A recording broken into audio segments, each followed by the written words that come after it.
Halo, halo.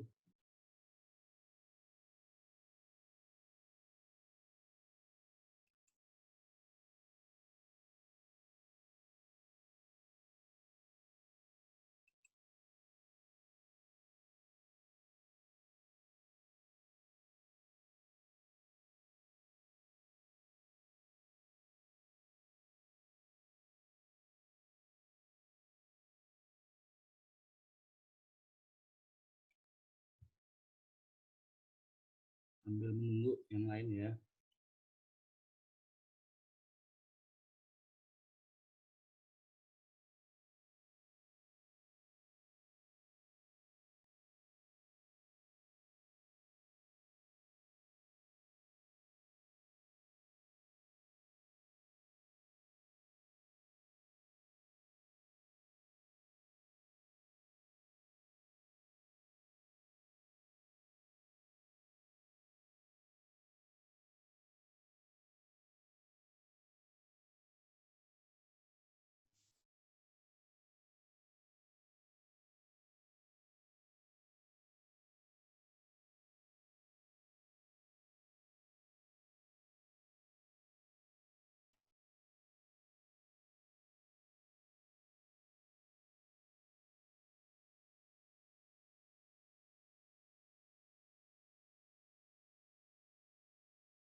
Halo.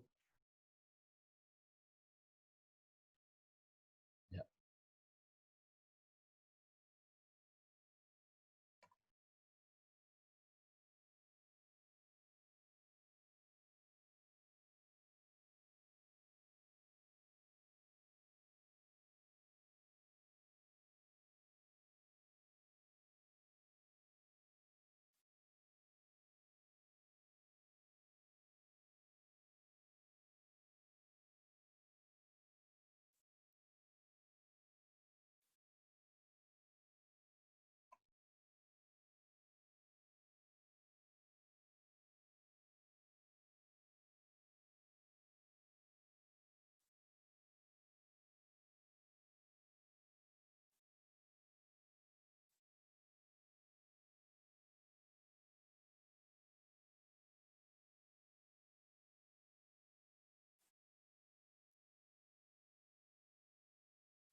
Halo, Pak Asep. Siapa lagi nih? Ah,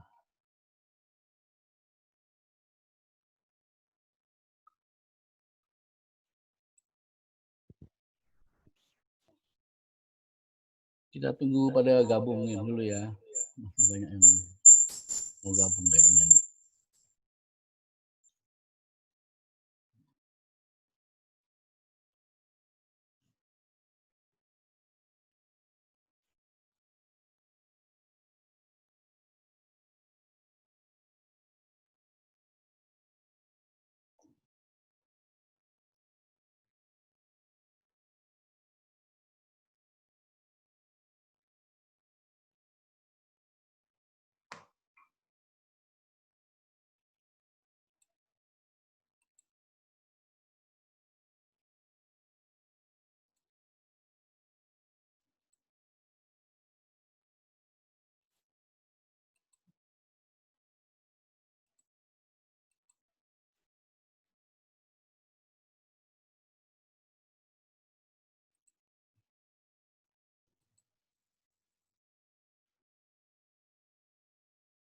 Ibu Anita. Halo, iya. Halo, ya. Kedengeran suara saya? Sudah kedengaran. Ya. Ya.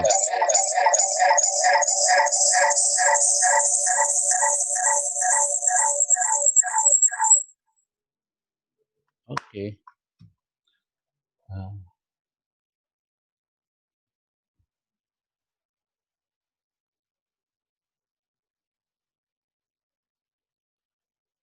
Lagi ini kok, lagi yang lain nih.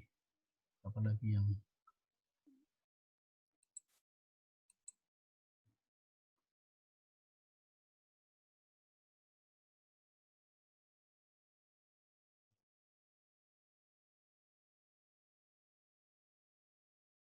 satu, dua.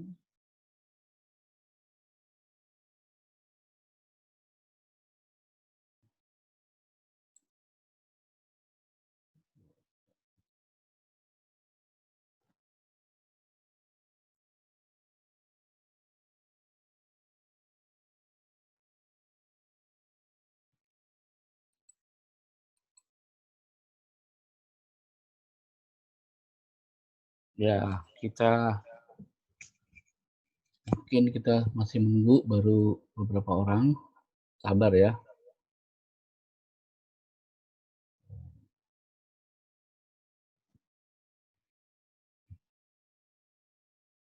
Semua bisa mendengar jelas suara saya? Kalau jelas, kasih tangan. Ada. Oke.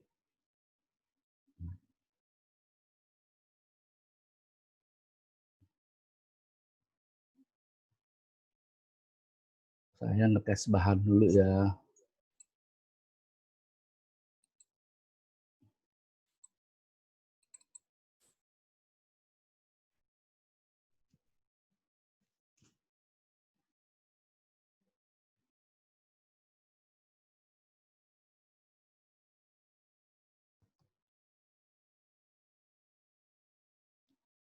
PowerPoint saya kelihatan jelas? Sip.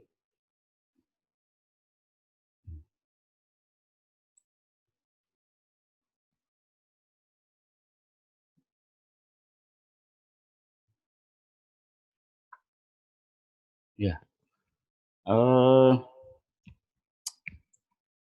Mungkin kita sambil jalan, kita mulai aja. Ini ada lagi. Apa lagi?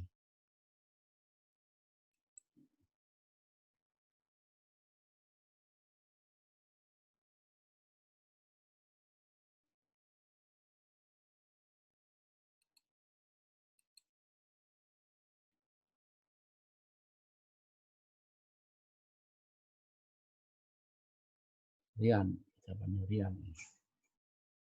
Baru masuk.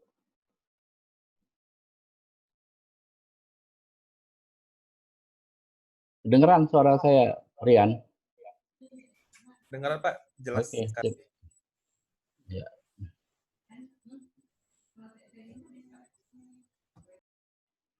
Nanti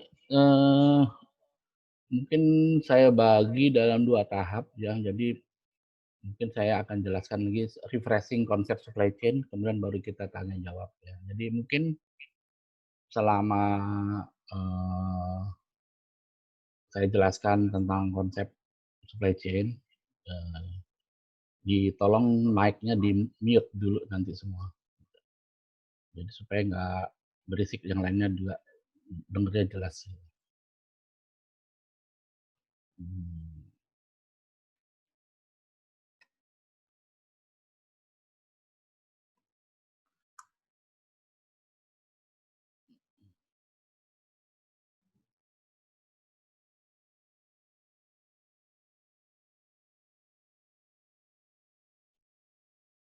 Baik, kita mulai aja ya.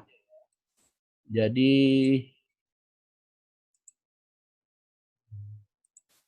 pertama saya mengucapkan selamat datang di webinar kita. Ini webinar pertama kali.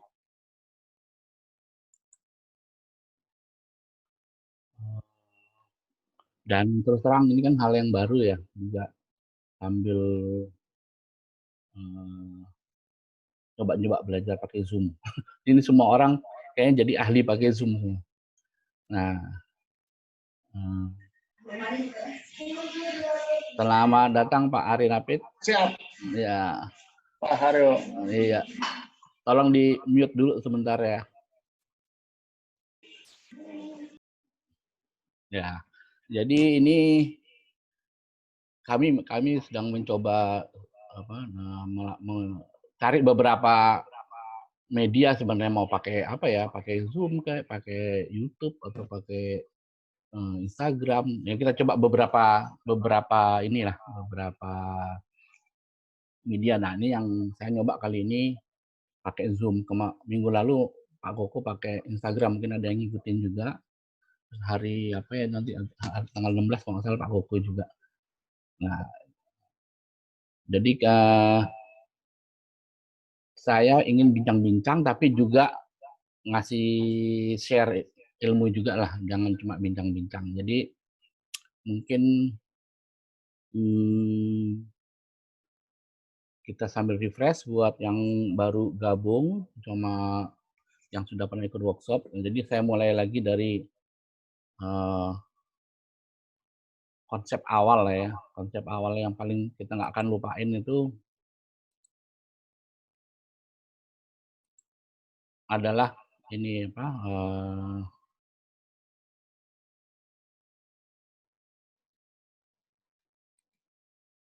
konsep konsep supply chain ini siapa masuk? Masuk.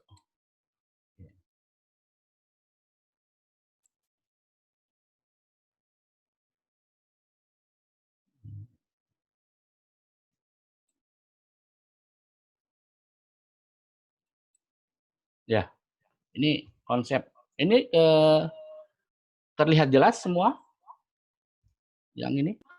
Kelihatan Pak, kelihatan. Kelihatan ya. Nah, jadi konsep dasar ini saya ulang lagi, mungkin buat yang baru gabung juga. Jadi sebenarnya supply chain itu adalah konsep berpikir. Ya. Kalau saya mengajar di kelas itu referensinya restoran itu sebenarnya karena saya 10 tahun di restoran ngerjain supply chain, tapi sebenarnya ini berlaku untuk di semua industri sebenarnya, nggak cuma di restoran gitu. Jadi sebenarnya konsep berpikir dari hulu ke hilir, ya ini supply chain ini konsep tentang cara mengelola ya. Jadi kan kalau dulu itu manajemen itu dibagi-bagi atas fungsinya. Ada finance, ada marketing, ada operation, ada HRD. Nah, kalau di supply chain ini konsepnya adalah dari hulu ke hilir tuh ada finance-nya, ada marketingnya, ada operation-nya. Dan dia kalau di usaha itu ya berhubungan juga sama orang marketing, orang finance, orang operation. Jadi seperti dia apa ya, mengelem semua fungsi itu nih, jadiin satu dari hulu ke hilir.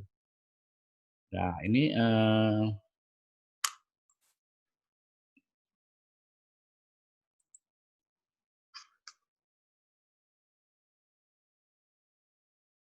saya coba nih sambil latihan.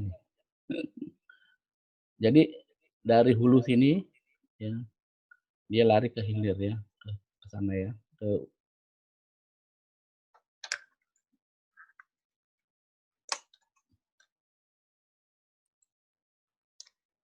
jadi cara berpikirnya itu ada hilir dan ada hulu. Gitu kalau di supply chain. Nah, makanya di setiap industri pasti ada kan, Bapak, Ibu industri apa aja, itu ada hulunya, ada hilir. Coba perhatikan apa aja pasti. Bahkan sekarang nggak yang dunia seperti yang kita pikir nggak mungkin dipakai seperti perbankan itu pakai supply chain keuangan. Jadi dia berpikir hulunya uangnya itu dari mana, pemakainya siapa, di hilirnya kan gitu. Jadi sampai saya tahu karena ada teman saya tiba-tiba telepon saya, dia mau beli buku tentang supply chain. Dia orang perbankan dari BII waktu itu kalau nggak salah.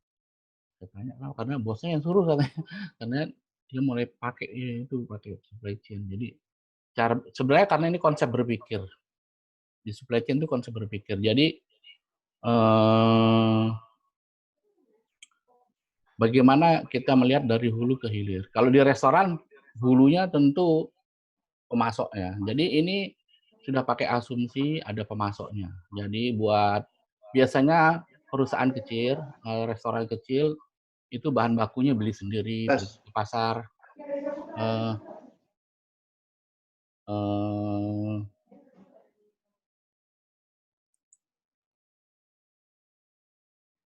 Nah, dengan supply chain itu disarankan sudah mulai pakai pemasok. Gitu. Nah, itu plus minusnya nanti kita bahas kenapa pakai pemasok kan gitu. Kemudian, Kok saya nggak dengar suara sih, Pak? halo, tolong yang baru gabung di mute dulu. Ini kita nggak pakai admin soalnya. Jadi tolong yang baru gabung mute di itunya di apa suaranya di mute ya. Nah, supaya nggak ganggu. Kemudian jadi syarat utamanya ada pemasoknya, kemudian ada pelanggannya. Jadi dari hulu ke hilir. Nah, jangan lupa di pemasoknya kita itu ada pemasoknya juga. Pemasok kita ada pemasoknya. Jadi sampai ke ujung cara berpikir supply chain.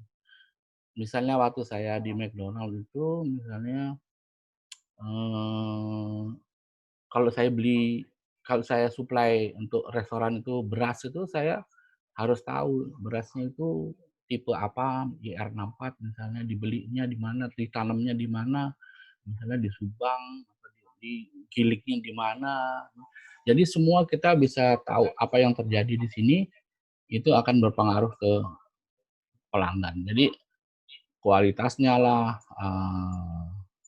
harganya, jumlahnya. Jadi ini ya aliran produk itu yang kita kelola, aliran informasi itu apa? Dari pelanggan tuh mereka butuh berapa banyak, kapan, di mana, yang kita sebut dengan 6R itu ya, waktu di workshop ada 6R, right place, right product, right time, right price, right quality, ada 6 itu semua itu mungkin bisa diingat lagi. Kemudian yang jangan kita lupakan adalah ini adalah lead time. Ini konsep lead time. Di konsep lead time ini semua yang kita order itu butuh waktu. Jadi kita sebaiknya setiap pemasok itu Bapak Ibu punya daftarnya. Ini kalau saya ke sini nih dia berapa lama dia. Kalau saya order sekarang berapa lama datangnya. Kalau saya order ke Pak A, ke Pak B atau ke perusahaan C itu beda-beda pasti kemampuan untuk mendeliver supply. Nah, kalau yang di sini sekali lagi ini adalah lead time pelanggan. Sebenarnya ini adalah service time kalau di restoran. Jadi kalau saya datang ke restoran, saya order sampai saya terima barangnya di atas meja, siap saya makan itu berapa lama kan gitu. Ini penting juga nih karena banyak sekarang anak-anak milenial tuh nggak pakai lama ya kan gitu istilahnya. Nggak pakai lama itu ya lead time-nya nggak harus cepet. Nah, di sini kalau kalau konsepnya manajemen Jepang, lead time-nya kalau perlu nol, yang mereka sebut dengan just in time. Just in time, lead time-nya nol. Tapi kan segala pilihannya itu ada konsekuensinya.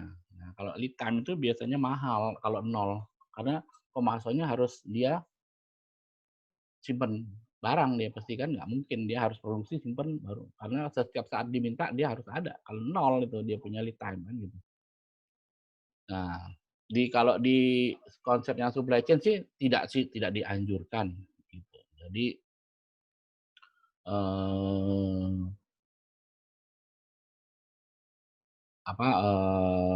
dianjurkan itu yang penting dia barangnya mengalir. Nah, inilah bedanya dengan konsep yang orang sebut logistik.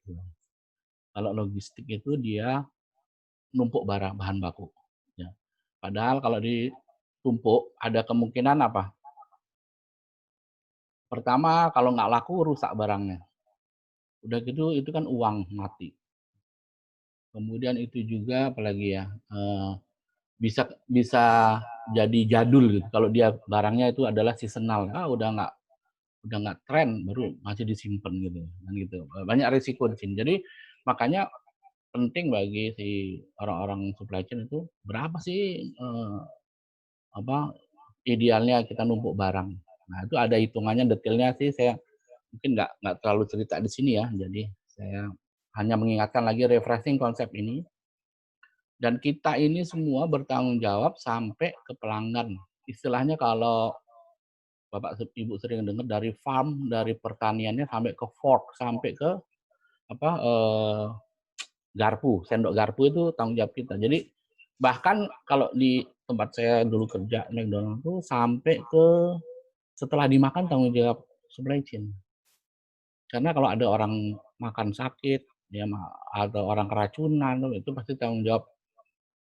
Pertama kali yang dijadiin pertanyaan tuh orang supply chain, "Kenapa begini?" Karena biasanya kan di restoran pasti udah operasionalnya standar, udah pasti safety apa semua udah disiapkan kok. Sebab kalau bahan bakunya jelek biasanya, udah bukan lagi biasanya, udah pasti output-nya jelek kan, garbage in, garbage out, nah gitu. Nah, inilah konsep yang sekilas tentang supply chain ya. Mungkin Bapak Ibu pikir-pikir lagi kira-kira konsep ini sudah melekat tuh. Jadi jangan, berpikir bahwa harus lengkap dulu ya, nggak juga. Saya paham kalau di UKM, bolehlah bertahap lah untuk bikin bikin Anda supply chain di perusahaan Anda atau di restoran Anda. Jadi, udah ada yang kita kelola ini produknya, jadi dari bahan baku sampai jadi, terus informasi mengenai kebutuhan, 6R di mana, kapan, berapa, itu kita kelola, kemudian uangnya juga ini penting. Jadi kalau perusahaan-perusahaan besar itu sangat-sangat sangat-sangat berperan ini cash flow, karena kalau kita salah deal dengan pemasok, cash flow perusahaan berantakan, ya. Misalkan kalau bentuknya kita misalnya pabrikan, biasanya kan modal kerjanya udah 3 kali lipatnya dari bahan baku pasti, yang ada yang sudah jadi lagi dijual, ada yang sedang diproduksi, ada yang sedang dipegang on hand kan gitu, udah 3 kali lipat. Jadi hati-hati gitu, jangan numpuk terlalu banyak, tapi yang penting dia lancar. Nah, supaya lancar itu kita harus punya hubungan yang baik dengan pemasok. Nah, inilah bedanya juga dia dengan konsep purchasing. Purchasing itu dia beli putus biasanya, ya kan. Dia pokoknya, asal murah dia beli. Nanti dia nggak beli lagi, ya nggak apa-apa, beli pindah lagi ke tempat lain dia. Tapi kalau di, konsep ini tidak. Jadi makanya kenapa dia cocok sama, di restoran atau di usaha-usaha yang setiap hari harus berjualan. Nah, karena dia, konsep ini untuk aliran. Jadi aliran yang paling penting aliran. Untuk menjaga aliran itulah perlu kita kuasai dari hulu ke hilir sampai ke hulunya. Jadi misalnya kejadian kayak misalkan kemarin ya di Covid itu ya, ada misalnya kita, punya produksi, masker, alat kesehatan, tapi kalau kita tidak tahu ternyata bahan bakunya itu misalnya itu dari, misalkan dari daerah Cina harus diimpor. Nah, itu kebetulan daerah Cina lagi close down, ya kita nggak pasti macet itu kita punya produksi kan gitu. Makanya harus sampai ke ujung, sampai ke ujung. Nah, inilah yang apa, yang yang di saya ingin ulang lagi di konsep supply chain. Jadi adalah nanti harus ada pemasok dan pelanggan itu menjadi bagian dari menjadi apa ya, menjadi customer-nya supply chain itulah pemasok dan pelanggan, gitu. Dan dia harus bekerja sama dengan erat dengan orang-orang marketing, orang sales, dan dengan orang-orang produksi di sini, dengan pemasok kan gitu. Kalau pabrik ya dengan orang produksi, kalau dia bukan pabrikan ya dengan pemasok kan gitu.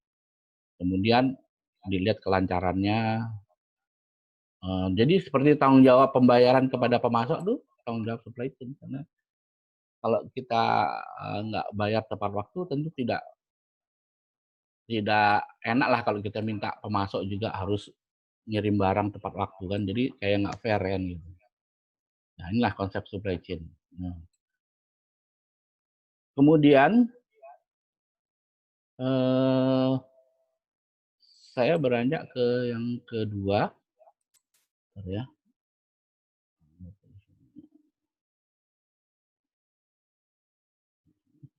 Agak susah ya.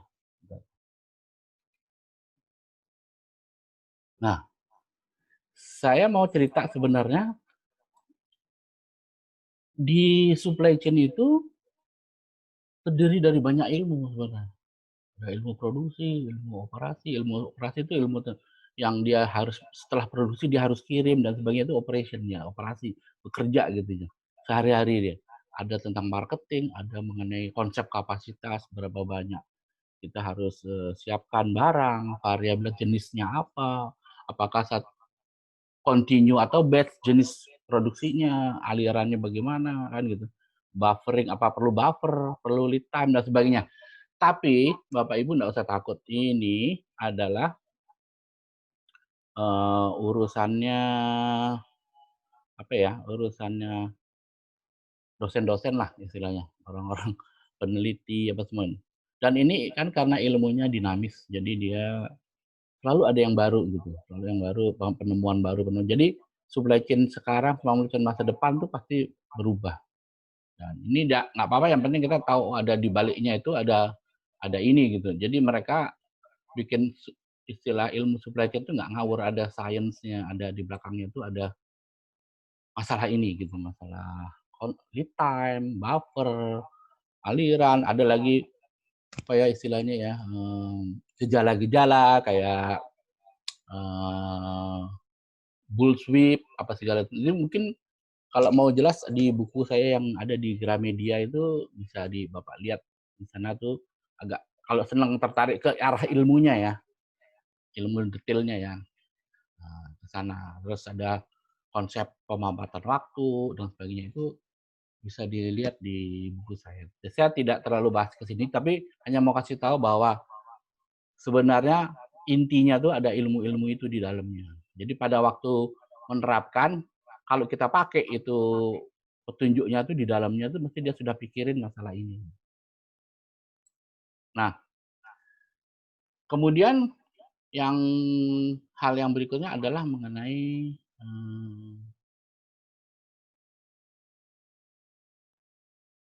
manajemennya sendiri. Jadi sumber daya manusia supply chain itu sekarang juga, saya sih senang senang sekarang sudah mulai banyak tuh ada sekolah supply chain, ada sekolah logistik, ada kalau lihat iklan ada orang cari supply chain, tenaga supply chain. Jadi itu mungkin hal yang 10 tahun atau 15 tahun yang lalu di Indonesia belum ada yang nyari gitu. Saya pun waktu masuk McDonald pertama purchasing. Jadi belum berubah konsepnya, belum menjadi supply chain. Nah, yang ini kan kita sudah pelajari ya di workshop ya, bentuk organisasi, terus ilmunya sedikit ya, terus sumber daya manusia, cara milihnya. Nah, nanti di ini yang kita yang belum belum pelajari itu adalah tentang target manajemennya. Supply chain itu targetin apa sih? Terus target perusahaan, dia harus sinkron dengan punya perusahaan. Nah, yang baru masuk. Jadi, eee, ini selain yang kemarin kita sudah bicarakan di workshop di, forum forum FRM ya, di rumah UKM itu tentang sumber daya, knowledge dan supply chain, bentuk organisasi, itu kita sebenarnya harus punya target juga. Targetnya itu dari mana? Datangnya juga dari perusahaan, karena supply chain itu adalah fungsional, bagian dari perusahaan. Dia tidak berdiri sendiri. Dia itu adalah membantu lancarnya perusahaan. Terus bagaimana menentukan strategi supply chain, nanti saya bahas sedikit. Terus program kerjanya harus ada tuh, eee, targetnya kalau misalnya saya targetnya bulan bulan depan saya harus develop 2 pemasok misalnya, 2 pemasok ayam, 1 di Jawa Timur, 1 di Jawa Barat, ya harus bikin program kerja bagaimana caranya gitu, supaya punya pemasok tambahan di 2 daerah itu. Atau, misalkan kalau di restoran dia akan buka misalnya di mana, di kota taruhlah misalnya di kota, Situbondo, atau satu bulan depan buka lagi di misalnya di Magelang, bukan 2 bulan lagi. Nah, itu program kerjanya harus dari awal kita siapkan. Karena nggak bisa nunggu restoran jadi baru kita mulai, gitu. Terus ada lagi adalah KPI, jadi selalu diukur, Key Performance Indicator. Jadi semua target itu, kemudian usaha-usaha kita, hasilnya harus kita hitung selalu. Kalau di supply chain wajib kita hitung. Nah,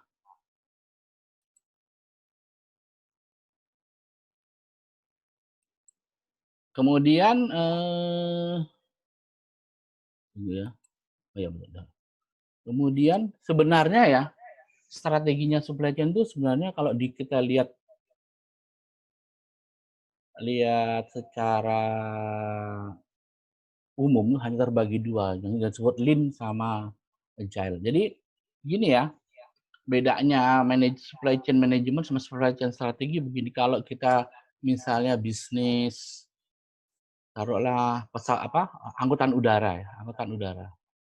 Yang disebut dengan manajemennya itu kan adalah manajemen pesawat, manajemen pilotnya, rutenya, pramugarinya, terus, penjualannya, makanannya kalau ada, terus, jadwal dan sebagainya itu manajemen, jadwal untuk berangkat dari nah, kalau strateginya itu begini, analoginya. Strateginya itu misalnya kalau saya dari Jakarta ke Surabaya, saya mending pakai pesawat terbang baling-baling apa pesawat jet? Nah, ini strateginya gitu. Kalau saya pakai jet, saya mending yang isinya 400 apa 200. Saya kalau mau ke Surabaya, apakah mending ke Semarang dulu, baru Semarang ke Surabaya, apa pesawatnya langsung? Nah, itu kayak gitu. Jadi kita milih ini strateginya, kita mau pakai yang mana ya? Lean atau agile? Yang disebut lean, itu adalah kalau kita mengutamakan biayanya rendah. Utamanya itu ya. Ya, hasilnya so-so lah, tapi memang pasti, kalau disuruh milih biaya rendah apa hasilnya bagus, ya biaya rendah. Nah, biasanya kayak gini-gini yang komoditas-komoditas ini pakai supply chain strategi lean. Nanti kita bahas di workshop-workshop berikutnya yang lebih detail ya, yang kayak apa sih lean. Kalau agile itu, kalau lean apa ya bahasa Indonesianya mungkin ramping, strategi ramping. Kalau agile itu terengginas. Terengginas itu cepat tanggap. Nah, dia tuh responsif sekali. Jadi misalnya kalau di bidang fashion begitu ganti mode ya harus ganti semua bahan bakunya. Cepat, harus misalnya lagi tren warna biru ya harus berubah semua warna biru bahan-bahannya kan gitu. Kita harus sediakan, biasanya kalau di sekolah-sekolah manajemen contoh agile itu adalah, Zara.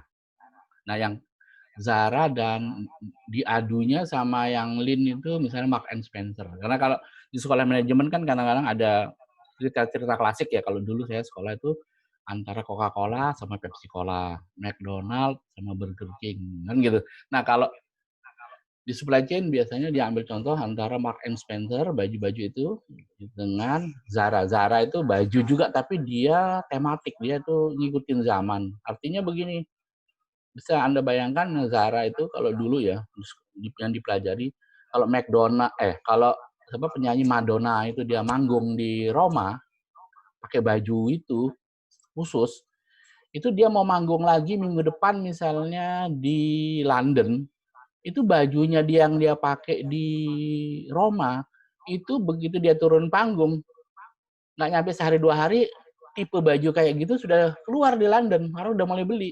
Cepet sekali kan, mirip gitu. Dan itu membutuhkan supply chain yang agile gitu. Jadi ya cepet banget dia lihat ini. Nanti kalau Madonna pindah lagi dia misalnya mau, minggu depannya dia atau 2 minggunya lagi dia mau tampil misalnya taruhlah di, New York, itu bajunya yang di London itu cepet di-copy dibuat di New York. Jadi fans-fansnya langsung pakai baju itu tuh pada waktu nonton. Jadi itulah ininya agile itu. Itu bentuk supply chain-nya beda lagi. Nah, nanti kita pelajari yang mana yang ini harus disesuaikan dengan restorannya kita mau yang kayak apa, atau bisnis kita mau artinya kan kalau kita mau buka bisnis, kita tujuannya apa sih? Kita mau ada macam-macam, misinya apa, visinya apa, kita mau cari yang mana ini kita segmen pasarnya. Jadi harus sesuai dengan supply chain-nya. Kalau segmen pasarnya yang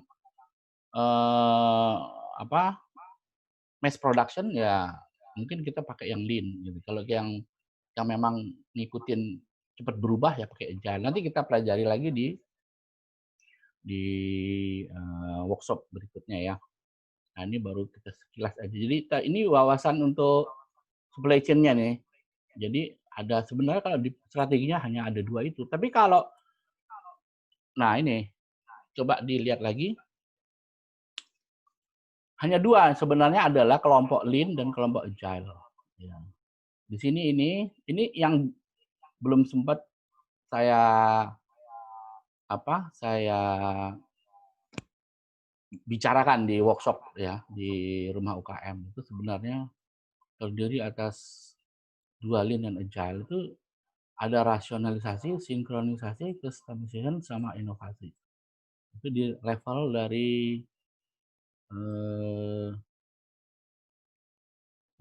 nah, level dari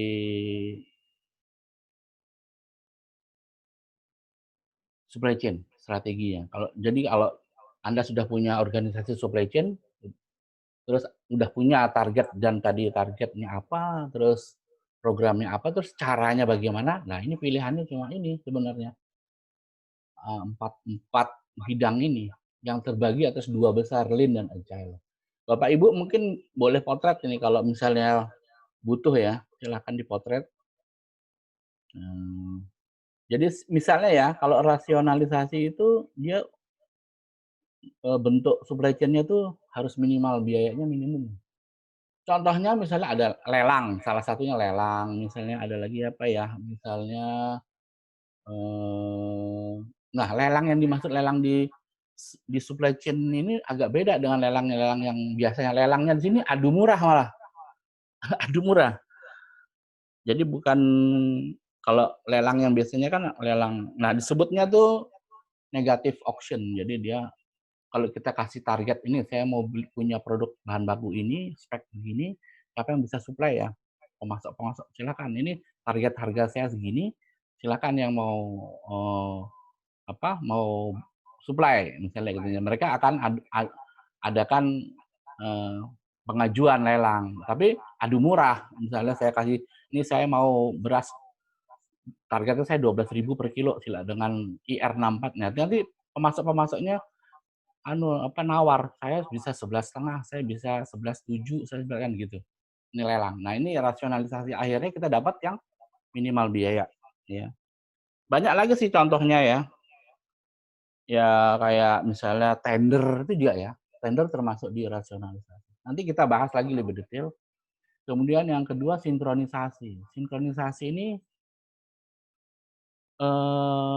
bagaimana antara supply sama demand cocok pas gitu, nggak ada sisa, nggak ada kekurangan. Jadi biasanya ini banyak juga contohnya, tapi di sini saya ambil VMI.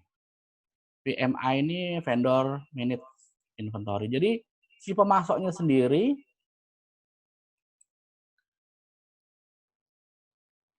jadi di sini si pemasoknya sendiri yang manage inventory kita. Jadi kita nggak perlu lagi order ke pemasok nih dengan cara begini.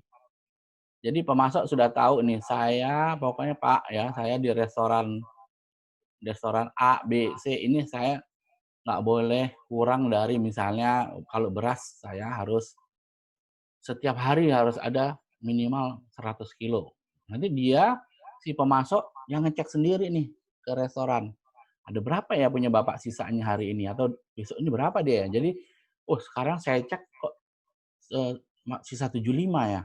Oh berarti besok saya kirim 25 kan gitu. Jadi dia yang pemasok yang supply langsung otomatis dengan VMI, vendor managed inventory. Jadi misalnya tepung, wah saya bilang sama pemasok, bahwa pemasok tepung saya pokoknya di gudang saya di restoran nggak boleh kurang dari tiap hari 50 kilo tepung. Nah, dia sendiri nanti yang ngecek. Dia tiap hari dia telepon ke restoran, "Sisa berapa ya, Bu?" Malam-malam dia telepon, "Oh, berarti besok pagi saya, akan kirim produk berapa." Jadi halo?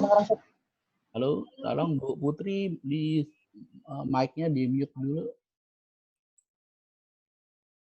Nah, jadi vendor manage inventory ini dia mensinkronkan antara permintaan di restoran dengan pasokan. Tapi yang menyamakan itu adalah si vendornya sendiri, itu si pemasoknya. Jadi kita nggak perlu lagi ordering ini, saya nggak perlu lagi keluarin order ke pemasok. Pokoknya kalau sampai kekurangan barang, salahnya pemasok aja. Karena dia nggak monitor berarti kan. Nah, dia sendiri yang harus ukur, wah ini kalau biasanya nih kalau kalau Sabtu Minggu tinggi nih, misalnya saya pemasok beras, saya rasa ini kurang nih, saya harus tambahin lagi 50 kilo, besok kirim lagi dia, kan gitu. Nggak, jadi si restoran enak tuh, tinggal jualan aja tuh. Tapi ini nggak gampang juga penerapannya kan, kadang-kadang, apa ya, butuh butuh komunikasi yang tinggi. Kadang-kadang di restoran kan ada aja tiba-tiba order tinggi ya, ada misalnya ulang tahun, ada apa itu. Kalau kita lupa kasih tahu ke pemasok kan dia pokoknya dia pakai data biasanya aja dia, biasanya segini dia kirim, gitu. Padahal besok tuh ada misalnya kantor sebelah ulang tahun, dia mau bikin pesta untuk 100 orang, di order ke kita, pasti habis barang kita nanti, kan gitu.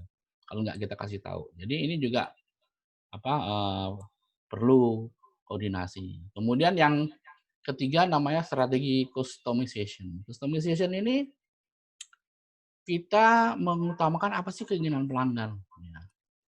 Nah, contohnya itu dengan strategi CRM ya. CRM itu Customer Relationship Management. Jadi dia bikin khusus manajemen tersendiri untuk me-manage, pelanggan. Misalnya dia dia tahu nih, eee, misalnya, wah si Pak ini ulang tahunnya tanggal segini nih, nah gitu. Dia biasanya kirim apa ya, dia kirim kue, kirim apa itu, terus dia tahu, oh kira-kira kalau kalau Pak ini butuhnya, eee, kebutuhan untuk bahan baku yang ini di bulan-bulan ini meningkat. Nah, dia sudah tahu, dia sudah punya data. Ini kalau CRM ini dasarnya adalah database-nya dia. Dia database pelanggan itu ketat sekali dia manage gitu. Jadi punya database yang kuat di sini. Karena dia semua keinginan pelanggan tuh dia harus tahu, gitu. Dia harus antisipasi di customization dan biasanya untuk mass production ini. Misalkan, yang pakai customization misalkan sepatu Nike ya, nah itu dia kalau sekali buat kan banyak, tapi dia tahu persis ini sepatu ini lagi dibutuhin. Karena dia punya punya apa, punya database misalkan ya, wah dia punya database ini kalau biasanya mau ada apa, pekan olahraga nasional sepak bola misalnya ini, di Jakarta nih. Wah itu si Nike sudah nyiapin sepatu bola jauh hari. Dia tahu nih database-nya biasanya butuh sekian-sekian itu, atau orang langsung kan orang terinspirasi untuk main bola misalnya gitu, atau sedang Piala Dunia nih, kaos-kaos negara-negara bola ini. Nah, ini customization dia bikin sekali sekali sesuai keinginan pelanggan dan mass production customization. Kemudian yang terakhir adalah inovasi. Nah, inovasi ini dia misalnya contohnya strateginya NPD, New Product Development. Jadi di perusahaan Bapak ada satu bagian yang namanya New Product Development. Itu selalu bikin produk baru, dipakai nggak dipakai nanti dia selalu bikin. Coba kasih contoh, akhirnya dia punya yang disebut dengan inventory atau library produk. Nanti giliran Bapak Ibu, "Oh, saya mau ngeluarin produk ini," dia sudah punya. Nah, ini ini dulu zaman-zaman Krismon McDonald waktu saya di McDonald ini kerja keras nih karena hampir tiap bulan atau dua itu pasti ada produk baru. Ya mau Mac rendang, mau Mac Tokyo, mau mungkin ada yang masih ingat Mac Thai, mau apa lagi ya, ayam crispy, ayam hot, apa semua di sini. Terus dan itu berulang-ulang juga, kadang-kadang nggak pendek waktunya, McFlurry ini, McFlurry Oreo, McFlurry coklat, top, cokot, top, apa semua gitu di sini. Pendek-pendek tapi banyak gini. Nah ini termasuk strategi inovasi. Nah ini, eee, 4 ini yang harus dikuasai di orang-orang supply chain, ya.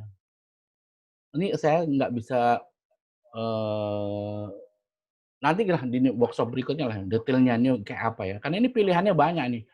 Misalnya NPD, R&D, early involvement, macam-macam anunya, contoh-contohnya, strateginya, gitu.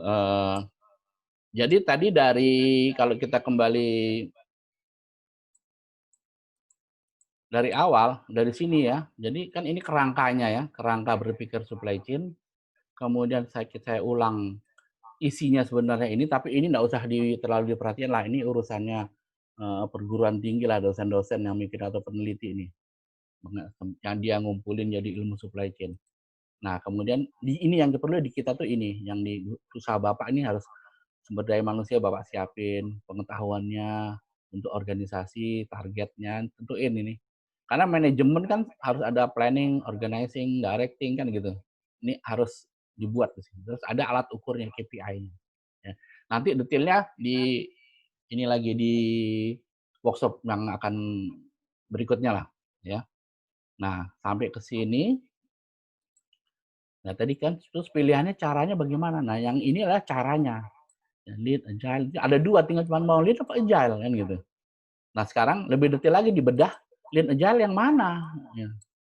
Nah, ini pilihan ini kembali ke seperti saya bilang di awal bahwa fungsi supply chain itu hanyalah penunjang dari perusahaan. Dia tidak bisa bikin target seenaknya sendiri, dia harus ngikutin target perusahaan. Nah gitu. Jadi Bapak Ibu, apa ya,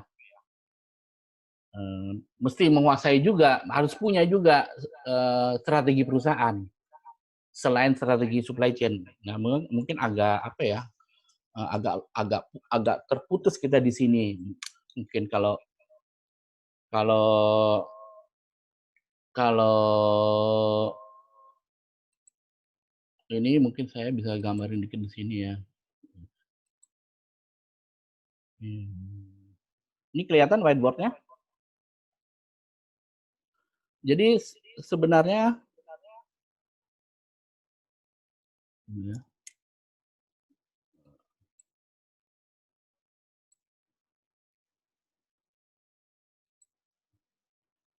sebenarnya kan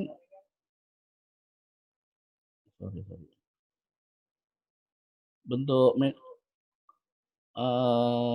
strategi kan begini nih, ada levelnya nih, ya. Ada yang di sini ya, yang kita sebut level sehari-hari ya. Ini ya level fungsional, di sinilah yang adanya purchasing, ada, supply chain, finance, HRD, operation semua di sini. Nah, di sini adalah level corporate ini. Nah, ini yang corporation ini yang strategi corporation ini yang perlu Bapak kuasai juga. Nah, mudah-mudahan sih mungkin sudah, punya lah. Tapi kalau misalnya Bapak Ibu pengen belajar, eee, bisa deh nanti kita bikinin workshop-nya juga khusus untuk yang strategi corporation ini, tingkat ini. Karena dia terkait antara ini, sama ini gini. Kalau ini yang sehari-hari, ini yang ada di restoran nih, ini operation udah pasti gitu. Nah, di sini gabungan ini ada marketing, ada finance, ada supply chain. Nah, di sini nih yang disebut dengan top management ini. Top management ini. Nah, ini ada orang suka banyak sih ada yang pakai SWOT analisis, ada yang kayak gitulah. Yang yang apa?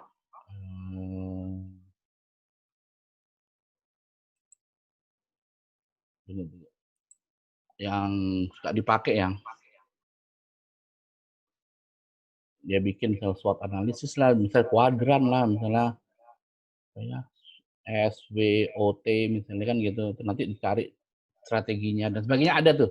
ada lagi yang pakai matriks, BCG, apa segala ada, macam-macam. Nanti kita pelajari deh kalau mau, karena supaya ini sama ini tuh nyambung.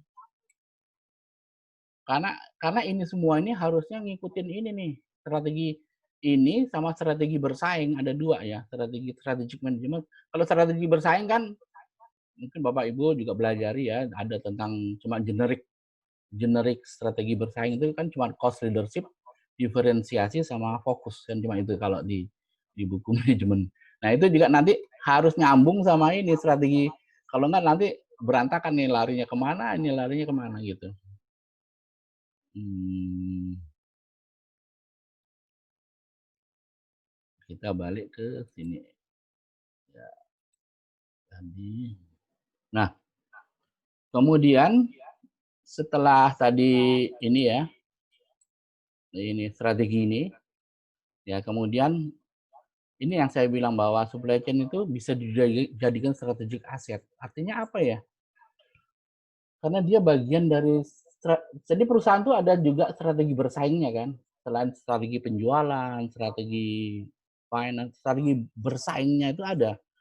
Nah, disitulah masuk juga supply supply chain. Pernah terjadi misalnya begini ya, ini kasus real waktu saya di McDonald, itu pemasok saya itu dulu kan karena kita pendatang baru di dunia ayam waktu itu, nanti di workshop berikutnya bisa kita bicarakan. Pemasoknya itu sudah lama dia pemasoknya kompetitor, ya sebut aja lah KFC lah ya. Udah besar mereka, besar duluan. Kita pakai supply-nya dia, nggak nyampe berapa bulan, mereka nggak berani supply karena diancam lah mereka, "Kamu pilih McDonald apa KFC?" Kan begitu. Itu udah jadi alat bersaing namanya. Bayangkan kalau sampai kita nggak dapat ayam, ya kan? Jadi inilah fungsi strategiknya si supply chain, sebagai strategic aset untuk bersaing, gitu. Jadi kalau Bapak Ibu menguasai bahan baku, ini namanya bisnis ya, ya nggak mungkin Anda kasih buat pesaing, ya nggak?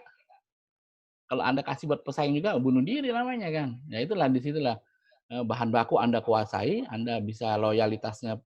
Nah, yang penting bagaimana juga menjaga loyalitas pemasok itu nanti di workshop berikutnya itu kita kita bahas, supaya dia, nggak lari-lari ke pemasok, ke sana, ke kompetitor kita, dia kasih servis lebih bagus, kan kacau jadi. Kalau kita kok dianak tirikan kan gitu. Terus, ya inilah tadi saya mau rangkum, inilah sebenarnya wawasannya tadi ya, supply chain. Jadi ada ilmu dasar, ada ilmunya. Jadi ya kayak tadi ya tentang, operation, ada tentang marketingnya juga, ada tentang, operation research, ada mengenai, konsep-konsep tadi kapasitas, lead time sebenarnya. Tapi itu urusannya itulah, cuman kita pakailah, ada beberapa yang paling penting kita pakai tadi yang saya sebut lead time dan sebagainya itu perlu kita tahu. Terus tadi fungsi manajemen, tadi si fungsi manajemennya itu tadi adalah mengkaitkan antara manajemen atas sama yang tadi yang segitiga itu sama bawah itu harus klop itu fungsi manajemennya. Kemudian fungsi strategisnya tadi, ya itu kita pakai apa, kalau sudah jadi supply chain-nya, terus jalaninnya bagaimana gitu, kita milih rute mana gitu. Artinya kalau kita sudah punya mobil, saya mau ke Bandung, saya milih mana nih, lewat tol, lewat jalan biasa, apa saya naik kereta, apa saya naik pesawat. Nah, inilah strateginya. Kemudian ini kita juga perlu tahu perusahaan sekarang strateginya apa, targetnya apa, strateginya apa, supaya klop gitu, supaya klop. Nah, kira-kira ini yang kali ini saya mau share ya. Nah, karena sebelum-sebelumnya kita baru baru sampai ke struktur konsep supply chain-nya dan struktur organisasi. Ada sedikit saya tambahan juga, sebenarnya saya juga lagi nyiapin nih banyak banyak jenis training nih, jenis workshop-nya ya. Mungkin Bapak Ibu nanti, ini walaupun masih banyak lagi di ini, tapi ini saya rancang hanya sampai mungkin Desember ya. Ini ada tentang panduan membentuk organisasinya, terus bagaimana memilih pemasoknya, ya kan. Sama tentu saya pengen sampai ke contoh-contoh diaplikasiin di perusahaan Bapak Ibu gitu ya. Terus bagaimana membangun suasana kerja, cara membangun kepercayaan pemasok, cara menentukan strategi. Nah, ini tadi yang saya bahas sedikit ya, cara menentukan strateginya gimana, supply chain-nya. Kita mau karena kan kalau kita nggak ada strategi ya, cuma diem-diem gitu aja supply chain-nya.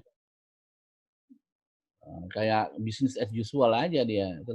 Terus cara menentukan strategic sourcing, nanti ada gimana sih menentukan sumber-sumber produk sama pemasok. Terus ada juga bagaimana ngendaliin biaya, pasokan, kualitas, dan sebagainya. Kemudian di ujungnya adalah gimana sih kalau sudah mau scale up, kita harus bisa merancang distribution center. Ya. Mau kita bikin sendiri, mau kita outsourcing, ada pilihannya masing-masing, ada plus minusnya. Kita harus tahu. Belum tentu bikin sendiri lebih bagus, belum tentu outsourcing juga lebih bagus. Mana tergantung kebutuhan kita, mana yang paling kita butuh. Itu situasional sekali. Jadi nanti di sini diajarin yang mana sih. Kalau orang bilang mendingan bikin sendiri, belum tentu. Lihat situasinya dulu. Saya mendingan pakai pihak ketiga deh, belum tentu juga. Kalau barang Anda ya adalah misalnya barang Anda banyak rahasianya sih, ngapain bahaya pakai pihak ketiga misalnya gitu, misalkan ya. Jadi ini juga untuk kedepannya saya akan adakan training. Nanti saya masih mau bahas juga dengan Pak Koko mungkin mana yang kita bisa kolaborasi supaya supaya efisien dan juga ya, karena ini juga hal yang baru nih kita karena agak susah juga ngajarin lewat webinar. Nah, kemudian ini saya sebenarnya di tanggal 24 nih ada Gramedia ngadain webinar nih. Saya sebagai pembicara. Mungkin Bapak Ibu berminat, silahkan daftar. Ini ada nomor teleponnya. Nggak mahal juga kalau saya lihat 250.000. Kita biasanya yang offline mahal ya. Ini kan 250.000. Mungkin memang sekitar segini lah harga orang webinar ya sekarang ya. Ya, tergantung. Tapi ini kalau sini sih mungkin terjangkau lah menurut saya sih harga segini ya sekarang. Saya lihat daripada yang kita offline mahal ya. Nah, saya sedikit ulang sedikit lagi dari awalnya rangkaiannya ya tadi ya. Dari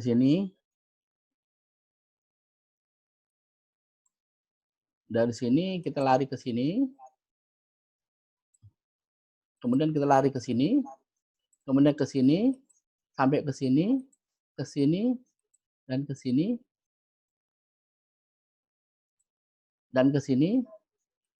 Nah, tadi itu ada pertanyaan nggak? Nah, ini saya sekarang buka forum tanya jawab dah. Silahkan, ada yang mau jawab berkaitan dengan ini atau berkaitan kemarin yang sudah kita pelajari tapi masih ada ganjelan. Silahkan dinyalain yang mau bicara, angkat tangan supaya saya bisa buka ininya, buka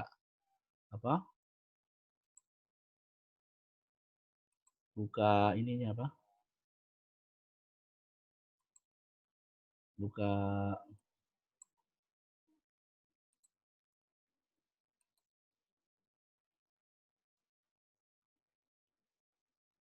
ada Mas Koko. Selamat datang Mas Koko.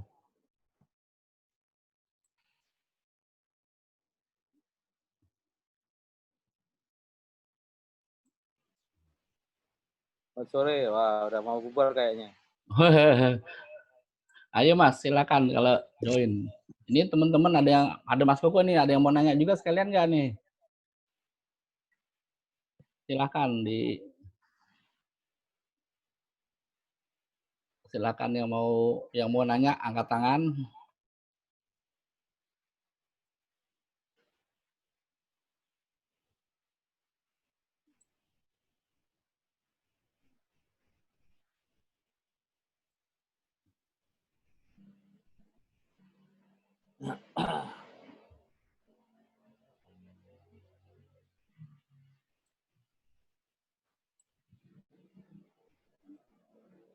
Udah sejam ya? Oh iya udah. Nggak kerasa juga. Iya. Siapa yang main frozen food ya? Nah, Tadi Pak Ari Napit itu frozen food. ya Pak, gimana Pak? Wah, gimana? Frozen, alhamdulillah Pak. Sekarang ya hitungannya sih masih sesuai dengan forecast sih Pak. Karena kemarin satu dan lain hal kita sempat libur seminggu untuk apa? Untuk menyesuaikan dengan PSBB ya. Tapi alhamdulillah begitu jalan masih kenceng, malah lost sales lumayan juga kemarin, ada berapa ya? Ada 500 tuh, hampir berapa tuh? 10 ton kali. Demand-nya agak ketinggian juga. Jadi ini malah nggak tahu nih strateginya, ya mungkin kemarin ya pasti strateginya ekspansi sih Pak, cuman deg-deg ser juga ya ekspansi di saat gini. Iya, Atau iya. kok Kalau pesannya mau diterusin apa cuman memang bridging di pas situasi ini doang? kalau Rencana secara forecast Pak, sebenarnya kita kan memang setiap tahun kita ada growth plan-nya tuh 50%-an lah ya. ya Dari Gede juga ya. biasa. Memang gede sih, emang gede karena ya satu kita masih kan scale up ya juga. dibilang kalau Kecil kan pemain frozen food itu kita masih ya remah-remah lah gitu kan. Cuman setiap tahun angkanya gitu. Cuman memang dengan apa ya? Aku udah pengen kemarin ngambil pabrik gitu, deg-deg ser juga nih Pak. Beli nggak kalau karena saya ya sih kasih kan. Gimana Pak arahan Pak? kalau jawaban cepat saya jangan. Jangan ya? Jangan dulu. Biar Maklon situasi. aja dulu. Maklon ya? Maklon Maklon. aja. Buat Iya, apa? makanya Pabrik. Buat pabrik itu apa headache-nya gede banget. Nih, benar Apa tuh? ketidakpastiannya masih tinggi nih. Benar tuh. atau sewa Pak? Gimana Pak? Jangan. Kalau bisa itu mulainya maklon dulu. Jadi sekarang ya, makanya kenapa saya tanya tadi seberapa besar gitu loh. Nah, jadi di situ jangan mikir bahwa wah kalau saya beli pabrik nanti saya bisa gedein gitu dulu. Kita tuh Enggak ya? gedein volume dulu, tapi gedein volumenya jangan pakai pabrik sendiri dulu. Buat apa? Maklon aja. Maklon sementara sih boleh sih Pak. Memang sudah kita lakukan saat ini, ya kan? Teman-teman yang apa? Yang restorannya rapi, kita tapi tidak aktif nih, kemarin kita approach lah, ya kan? Jadi saling membantu sebenarnya, ya kan? Teman-teman kan ada satu dua yang punya facility lumayan, ya kan, luas, terus kosong gitu. Aku maklon, tapi kan mereka juga nggak selamanya mau dimaklon kan Pak, pasti mungkin kenal juga sih kali, nanti aku sebut sih namanya Japri Pak. Cuman dia udah mau mulai nih, gue Juli depan mau mulai ya, aduh pusing. Ya gitu, alhamdulillah sih ngebantu juga, dia 1/2 ton sehari sih, ya nggak nyampe lah, 400 kilo kali sehari untuk produksi kita, untuk dari sono. Cuman demand-nya sekarang kita ngejar sampai 5 ton per hari Pak, sekarang kapasiti kita 3,5 sampai 4 lah ton per hari. Ya, pokoknya begitu deh saran saya, mesti volumenya justify dulu, Betul. nikmatin dulu profit yang segedenya dengan maklon itu. Karena kalau sudah pakai pabrik sendiri nggak mungkin deh. Gitu. Pasti overhead pabrik aja udah gede. Betul. Ya, jadi udah pasti tergerus malah profitnya. Enjoy dulu. Padahal sekarang ini kapasitas terpasangnya pabrik-pabrik banyak yang Turun pasti ya. Iya. idle gitu. Idle. Siapa Pak? Boleh. Kalau Anda Gimana mau ada yang bisa kita tempel maklon nggak? Boleh Nanti juga. ada nanti MLQ-nya ada udah ketemu MLQ minimal ordernya pada pasang. Hah? Kita pokoknya per hari kekurangan sekitar 1,5 ton lah. Wah, gila gede juga loh itu. Nah, justru itu makanya menurut saya enjoy dulu malahan. Sekarang kalau 1,5 ton aja itu kayaknya sih pabrik-pabrik yang kelebihan kapasiti itu masih mau ngambil gitu. Jadi dengan itu kan Anda nikmatin dulu nih profit segede-gedenya nih, karena belum tahu nih nanti kalau sudah lewat pandemi ini Menurun nggak ini Baru volume gitu? modalnya itu dibuat beli pabrik gitu ya. Iya. Tapi pabrik is a different game benar. Iya, iya. Misalnya, it's a different game lah. Itu saya udah pengalaman deh. Ya, Itu Pak. begitu ini saya ngepalain pabrik, udah itu lawan buruh ini beda banget. Gitu. Ya, bukan itu aja sih, itu terlalu ini ya. Cuman masalahnya itu nanti overhead dan segala macam lah itu di luar ya Anda sudah di bisnis gitu dan pasti tahu juga sih. Cuman Ya, Pak. dalam arti ya profitnya nggak akan sama lah gitu ya, nggak akan sama gitu. Jadi enjoy dulu sampai nanti mungkin kalau apa tuh awal tahun depan apa begitu tuh bisnis atau pandemi udah hilang, volume tetap stabil apa tambah meningkat, bikin divisi baru gitu. Jangan. Aku memang di pabrik kan, Pak. Bukan di resto. Resto itu aku cuma satu sih, cuman ya kecil-kecilan lah baru mulai. Jadi memang 6 tahun terakhirnya memang saya di pabrik, Pak. Pabrik ya, udah pabrik. Memang pabrikan. Cuman memang pabriknya ya sudah secara kapasiti sudah penuh, Pak. Udah berapa persen? 80, 90? Wah, lebih, Pak. Ini udah mentok sekarang. Ini kemarin maksain beli alat, tapi jadinya ya gitu, rapat-rapat. Nah, kemarin itu juga udah 2 shift juga. Iya. Oh, gitu. Jadi secara kapasiti memang agak secara ini sudah agak mentok memang, Pak. Tapi ini, itu memang ada ini ya, dari kan Anda 6 tahun, memang itu naik terus berarti 50%, 50%, gede juga ya. Ya. Wah, kalau pabrik emang gitu, bener. Kalau pabrik mah emang harus naik kayak gitu.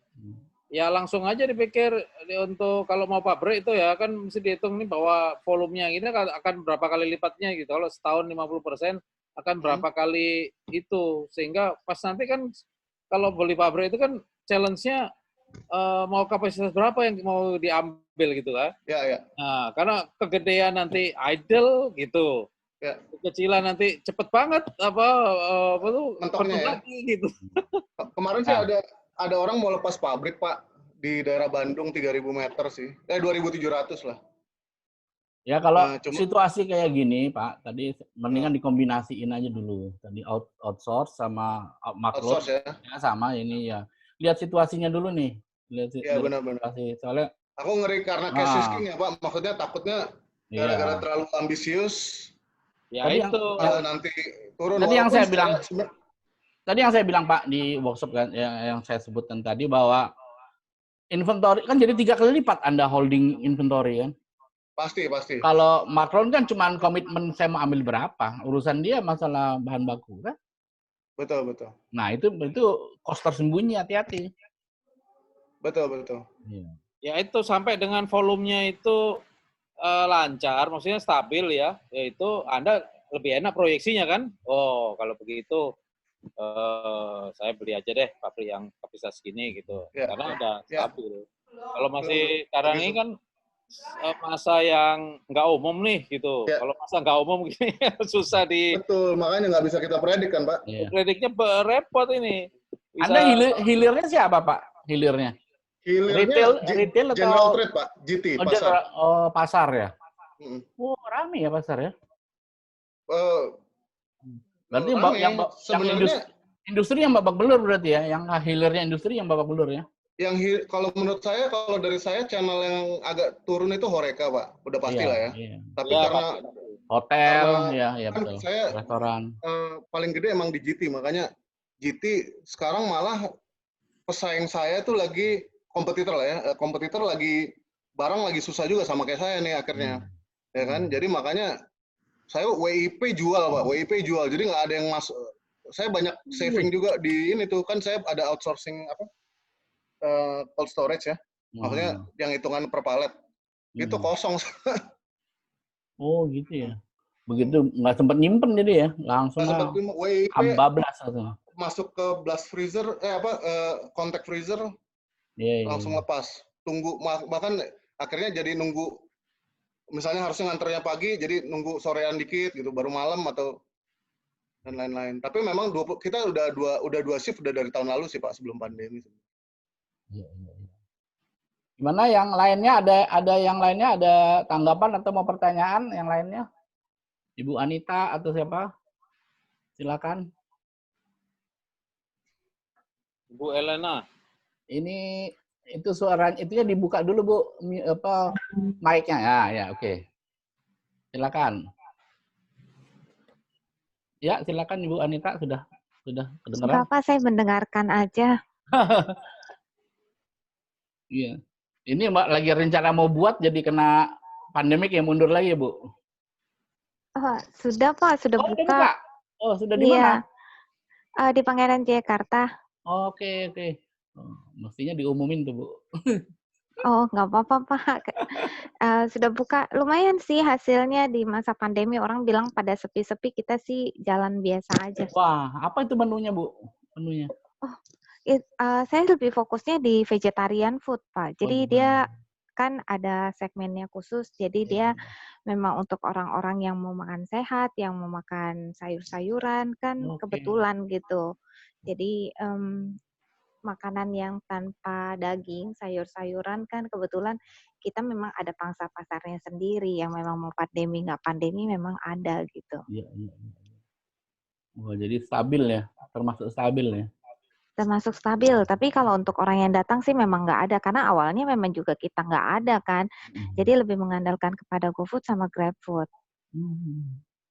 Iya, iya, iya. Oh, menarik juga ya. Berarti nggak semuanya ini ya. Ada yang frozen bagus, yang ini yang khusus ya, niche yang dia memang untuk makanan sehat, stabil ya. Iya, Pak. Oke. Ada lagi yang lain? Gimana Mas Koko tanggapannya, Mas?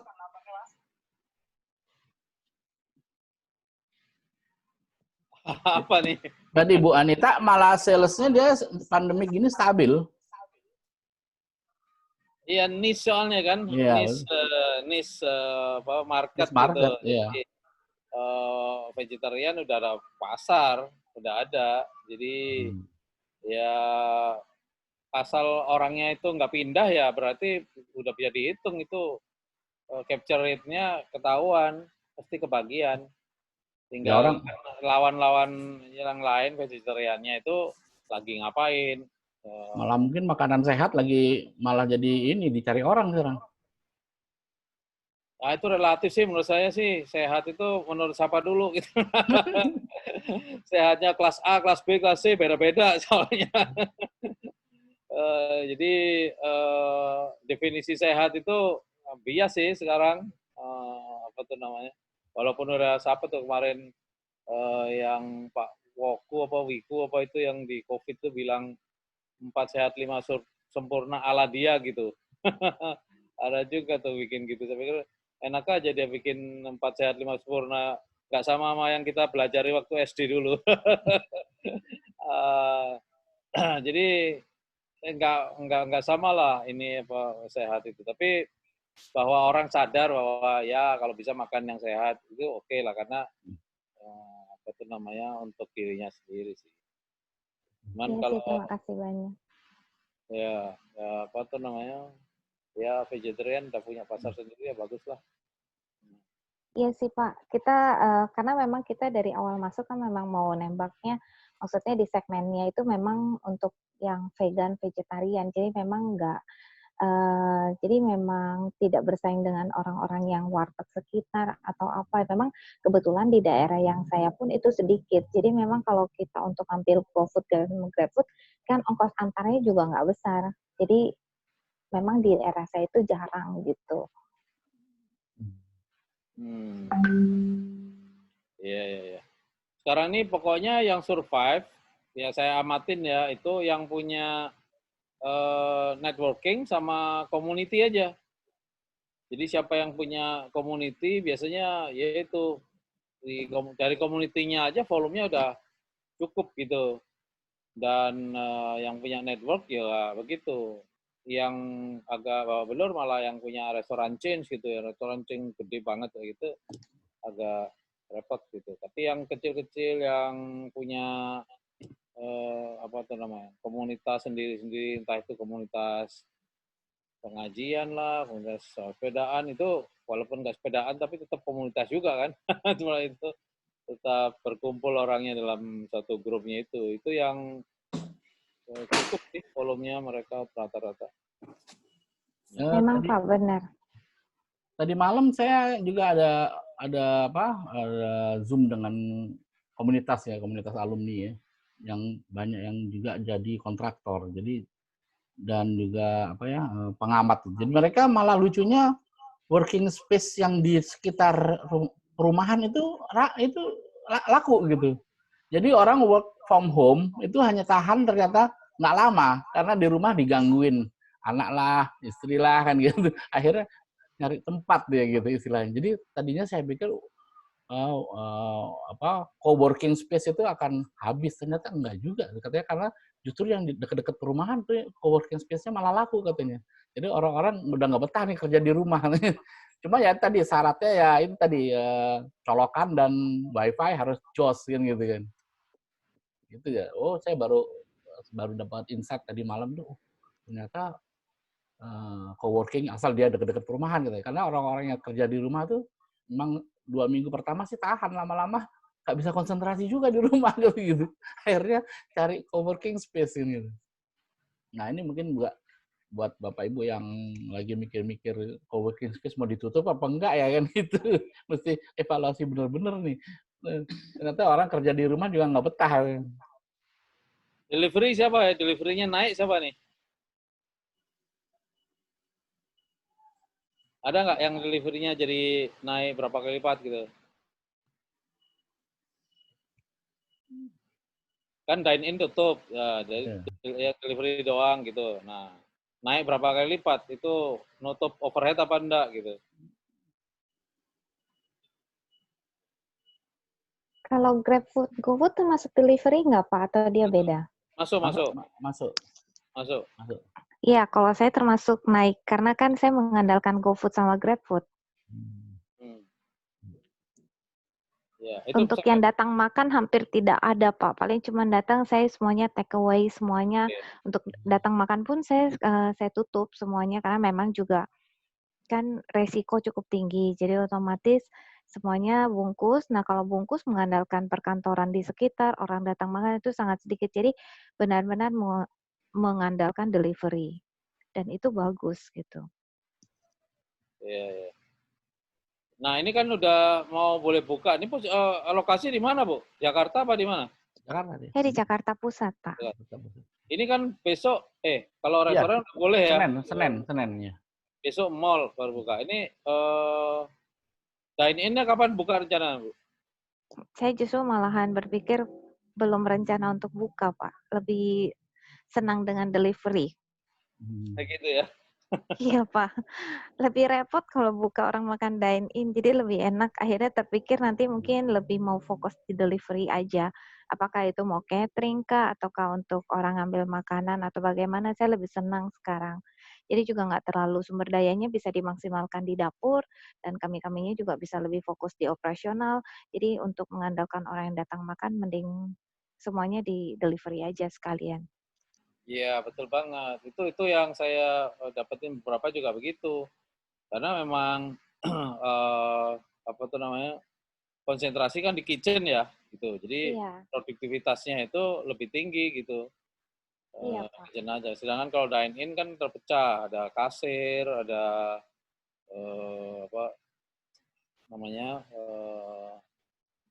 server gitu. Itu yang agak ini kalau mau buka lagi challenge-nya di situ sih, bahwa persiapan ini, makanya saya tanya tadi, ini ada rencananya kapan? Karena kan mix nih, yang kayak Ibu ada yang ragu-ragu gitu ya, mau buka, tapi kok situasinya kayak gini lah, kurvanya masih naik terus gitu. Ini jangan OTG-nya malah berkeliaran lebih banyak daripada biasanya gitu. Itu ya, betul. itu yang menjadi keraguan. Jadi kalau saya bagi kemarin kan begini, ada tiga segmen kan. Segmen A itu sebetulnya udah bosen di rumah nih orang-orang, benar-benar kepengen keluar gitu. Tapi kalau dia keluar benar-benar ekspektasinya tinggi banget. Karena orang yang pada sadar banget bahwa protokol kesehatan itu harusnya gimana dan sebagainya, dia sadar dan ekspektasinya tinggi. Nah, itu kalau restoran yang customer-nya A, pasti rese nih, gitu. Karena tuntutannya A ini tinggi banget, gitu. Pengalaman saya, misalnya kayak orang Pondok Indah gitu, sama orang daerah lain yang itu kan beda gitu ya. Orang Pondok Indah ini ekspektasinya tinggi banget gitu. Kebersihan dan kecepatan, apa sih, pokoknya tinggi lah gitu ekspektasinya itu. Nah, nanti ada yang B nih, yang sosial kelas B. Sosial kelas B ini sama, sebenarnya dia bosen juga di rumah. Cuman mau keluar itu masih mikir juga karena spending power-nya udah menurun gitu. Nggak sekuat A tadi. Nah, dia mikir-mikir nih mau keluar ini gimana ya, ini ada yang dibagi untuk dapur hari-harian sama kalau keluar berarti cost-nya lebih tinggi lagi. Jadi mereka mungkin keluar tapi frekuensinya dikit banget gitu. Nah, artinya kalau restoran yang untuk kelas B mungkin nggak akan serame gitu, nggak akan rame banget gitu. Nah, kalau kelas C atau kelas yang rendah itu nggak ada stay at home, dia di luaran terus gitu. Yang kayak apa tuh ya, saya perhatiin yang warung-warung yang apa gitu, yang tempat ojol makan segala macam itu, bahkan physical distancing aja nggak ada itu. Mereka udah cuek aja tuh, makan aja jejer-jejer, apa bagi bangku ya duduk sama. Saya pikir, waduh, ini gimana ini ya. Tapi ya itulah kenyataannya. Itu nggak ada tuh yang jual mie di dekat rumah saya itu rame terus itu. Mulai buka jam 8 sudah antri orang ojol-ojol itu mau makan. Ini nggak ada masalah di dia kayaknya malahan. Jadi itu sih kalau buka lagi justru yang B sama A agak tricky gitu. Bisa jadi meledak, tapi bisa jadi masih sepi karena ini pada nonton TV terus. Wah, kok yang terpapar tambah naik terus ini tiap hari. Itu. Siapa lagi? Ada yang mau buka nih? Ini atau sudah buka? Rian, ada komentar Rian? Sore Pak Aryo. Jadi sebenarnya saya ini finance ya di perusahaan saya. Jadi Ya. saya menjalankan 2 bisnis restoran. Yang pertama itu kita bermitra dengan salah satu perusahaan ayam yang udah besar juga. Nah, yang satu ini kan kita juga mengembangkan sendiri restoran. Sekarang ini kita juga lagi kesulitan karena kan nggak ada dine-in itu. Nah, kan overhead untuk sewa ruko itu kita gede banget ya, termasuk besar sekali. Jadi strategi ke depan kita mau apa ya, mau memperkecil. Jadi kita mau pindah, mau ambil tempat yang lebih kecil. Kita kayaknya mau fokus ke orderan take away dulu kayaknya. Karena ke depan ini kayaknya bahkan nggak ada yang mau dine in juga. Iya. Lokasi di mana Pak Rian? Saya di Depok, Pak. Depok ya. Sekarang baru mau expand lagi. Sekarang mau kita bikin produk-produk apa ya, makanan-makanan frozen juga, frozen food kita. Banyak saingan juga sih sebenarnya, sales juga udah menurun, lagi memikirin strategi apalagi yang bisa kita kembangkan. Iya. Itu. Jadi mungkin kalau dibuka semua juga lagi apa tuh namanya, tarik ulur gitu, ngelihat kiri dulu nih. Iya Pak. Ayo, ada yang mau nanya lagi, mumpung ada Mas Koko juga nih. Bonus nih ada Mas Koko nih. Ya 10 pagi ada ini, ada apa namanya, ada online juga ini. Topiknya ini reopening gitu, yang strategik. Jadi saya memang share nanti sama hitung-hitungan segala macam sih, supaya ya kayak gini-gini. Jadi siapa yang mau buka itu benar-benar ngitung benar nih. Saya buka sekarang atau ntar aja nih, nunggu Juli sekalian apa gimana gitu. Itu hari Selasa sih jam 10. Ada di IG saya lah ininya, pendaftarannya yang lebih komplit. Jadi saya mendengar banyak seperti ini nih, jadi yang ragu-ragu, delivery aja dulu.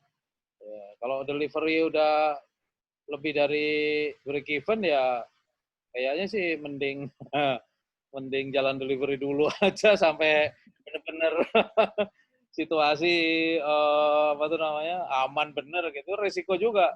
Masalahnya besok kan mall sudah buka nih Jakarta gitu. Pastinya si landlord juga akan nyuruh nih tenan-tenan untuk buka gitu. Kalau pasti ada ancamannya. Kalau lu nggak buka, gua nggak kasih apa tuh namanya free rent atau apa namanya relaksasi lah gitu. Pasti gitu juga kan. Siapa yang mau buka malah tak kasih boleh bayar mundur misalnya gitu. Bargainingnya mall itu supaya mallnya kelihatan ramai juga kalau udah buka tapi nggak ada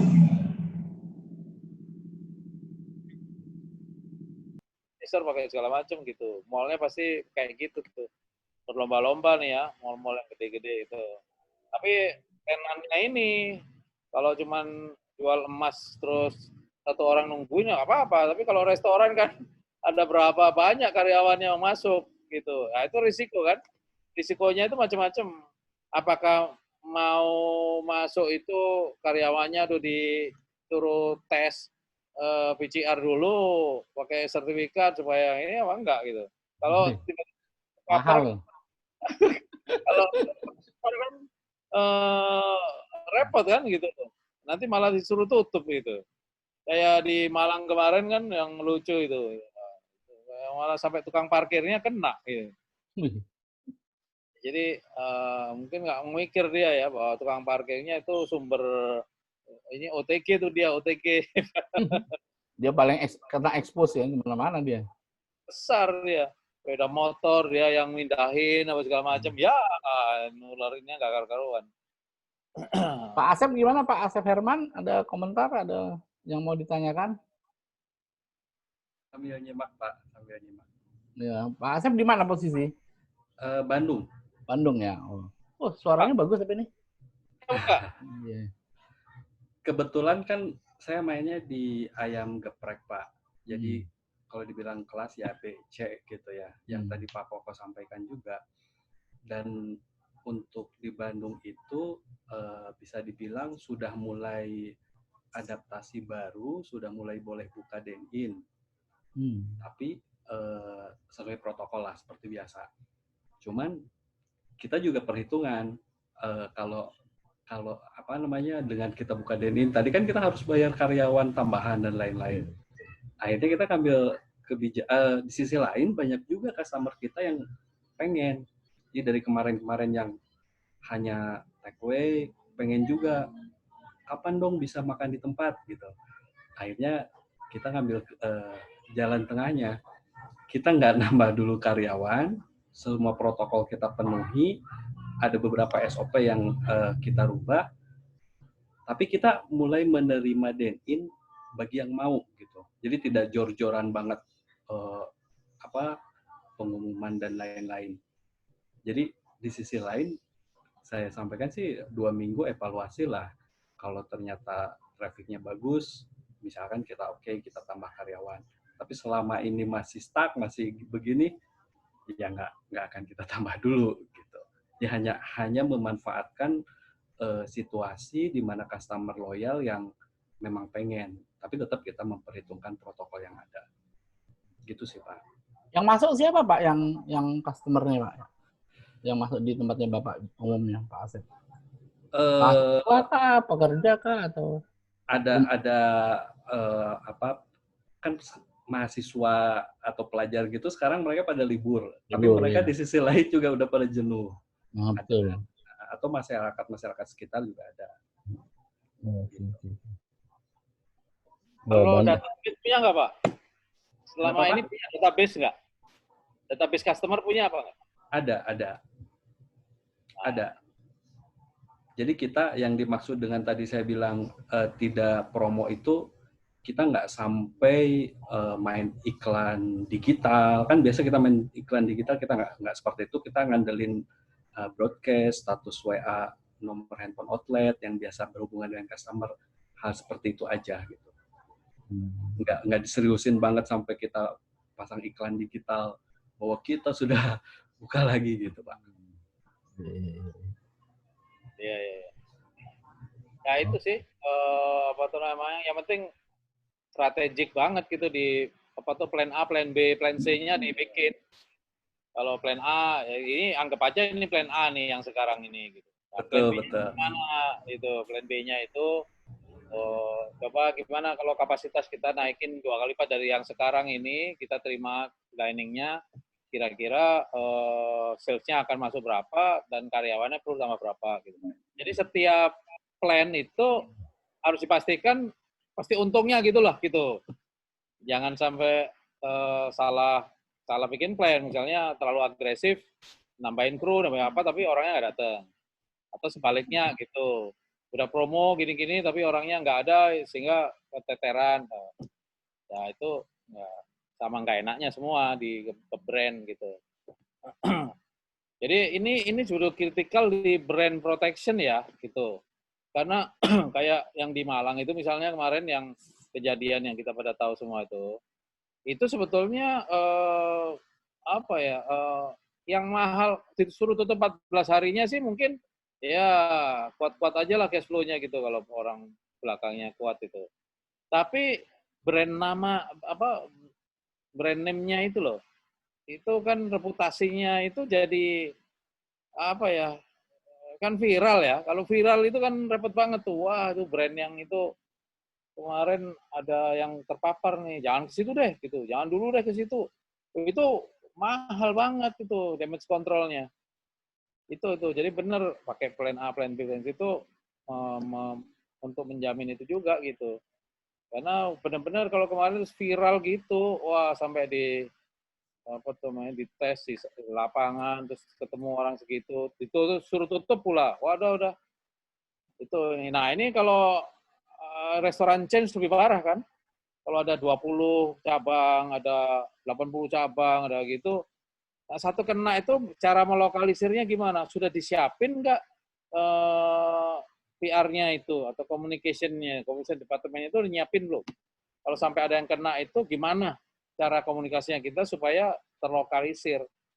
Nah itu yang ini agak-agak nakal-nakal sih teman-teman kita kadang-kadang nggak memperhitungkan yang kayak gitu, terus belum siap gitu. Yang saya maksud disiapkan itu plan A, plan B itu sampai kayak gitunya tuh. Seandainya ada karyawan kita terpapar, itu gimana kita? Supaya kalau nggak sampai keluar gimana, kalau sampai terjadi ternyata sampai keluar gimana, itu harus sudah disiapin semua komunikasinya. Supaya nomor satu yang ada di kita, brandnya selamat, itu aja. Anda kan bikin warung namanya apa itu, maniak. Itu kan cost-nya tinggi banget itu, warung maniak. Itu kan berapa investasi Anda tanamin di situ. Tapi kalau sampai orang, jangan ke situ dulu nih, kemarin ada yang kena, matilah kita udah. Sampai saat delivery-nya juga mati tuh. Orang jangan delivery dari situ. Pasti begitu orang. Jadi itu brand protection itu yang saya dengung-dengungin terus, tapi nangkepnya ini masih, karena saya maklumi ya, yang ada di apa tuh namanya prioritas sekarang kan how to survive gitu.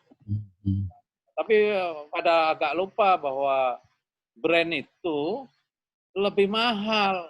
Karena udah punya value kan, walaupun restorannya tutup, gue mau jual deh restoran gue, brand gue mau jual. Gue restoran, gitu bilang, brandnya gue jual gitu. Brand name aja dijual. Itu bisa ngantri tuh orang. Kalau misalnya reputasinya brandnya bagus gitu kan. Jadi itu tuh yang ini. Jadi orang-orang sekarang kan mungkin yang udah capek juga bisnis, wah ternyata capek juga bisnis kuliner ini ya. Kayak gitu. Mau dijual, lihat-lihat brand gue di value berapa kira-kira ya gitu. Ya, jadi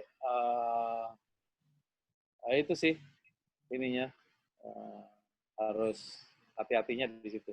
Nanti Selasa saya kupas lebih dalam kalau sempat punya ini. Ada lagi yang lain yang mau nanya ke saya atau ke Mas Koko, silakan.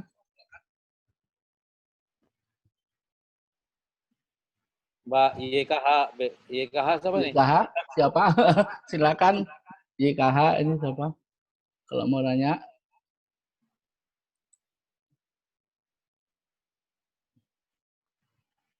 Ya, di-onin dulu. Iya. Di-onin dulu, Mbak, ininya Itu mikrofon. mic-nya. Ya. Silakan.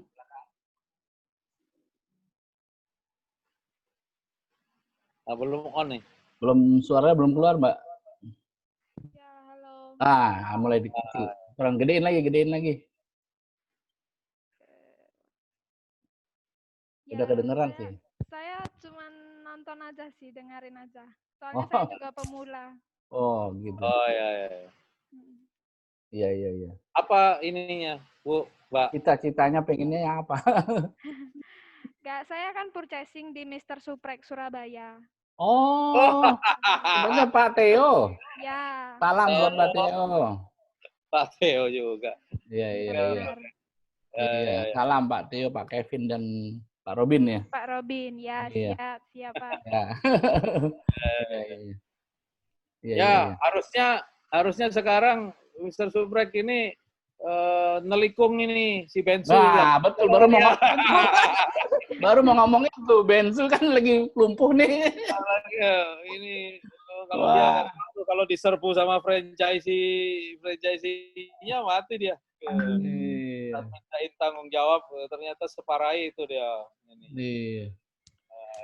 Benar. Iya, Pak. Kesempatan ya harus nelikung nih. Iya, kesempatan nih. Soalnya momentum nggak berulang nih. Iya, bilang Pak Theo nih harus cepet nih. Harus rapat langsung. Di Surabaya nomor 2 tuh, Suprek, ya kan? Setelah Bensu kan, Suprek kan kemarin yang apa tuh orang bikin survei itu. Survei ya. Ya itulah. Jadi ini kesempatan nih.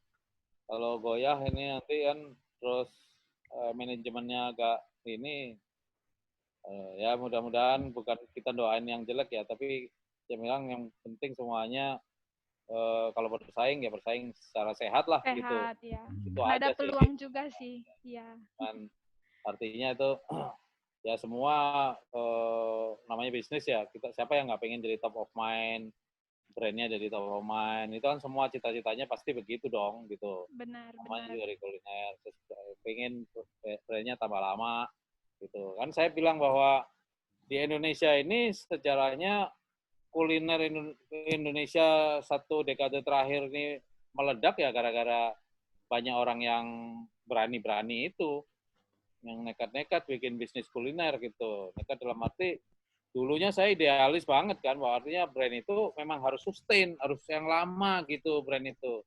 Selama ternyata kan orang memang ada yang model cycle-nya 2 tahun, 3 tahunan, itu yang malah rame kan gitu. Jadi nggak ada masalah sih itu, kalau mau masuk ke situ. Tapi kalau ayam kan udah jelas nih, ayam itu kan sustainable tuh, ayam kan evergreen ya. Bakso, ayam gitu, nasi goreng, itu kan yang evergreen tuh. Maksudnya orang dari tahun kapan sampai tahun ini masih makan itu terus gitu. Ayam itu dari saya belum lahir sampai sekarang ya ada terus orang jual ayam gitu. Jadi apa tuh namanya bersaing yang sehat, terus ya berlomba inovasi lah, service, quality, inovasi gitu. Geprek sendiri itu kan suatu inovasi karena apa, crispy chicken itu udah red ocean gitu. Orang masuk di situ itu udah apa tuh perangnya berat banget. Ada KFC, ada Sabana, ada paling rendahnya gitu, paling tingginya itu.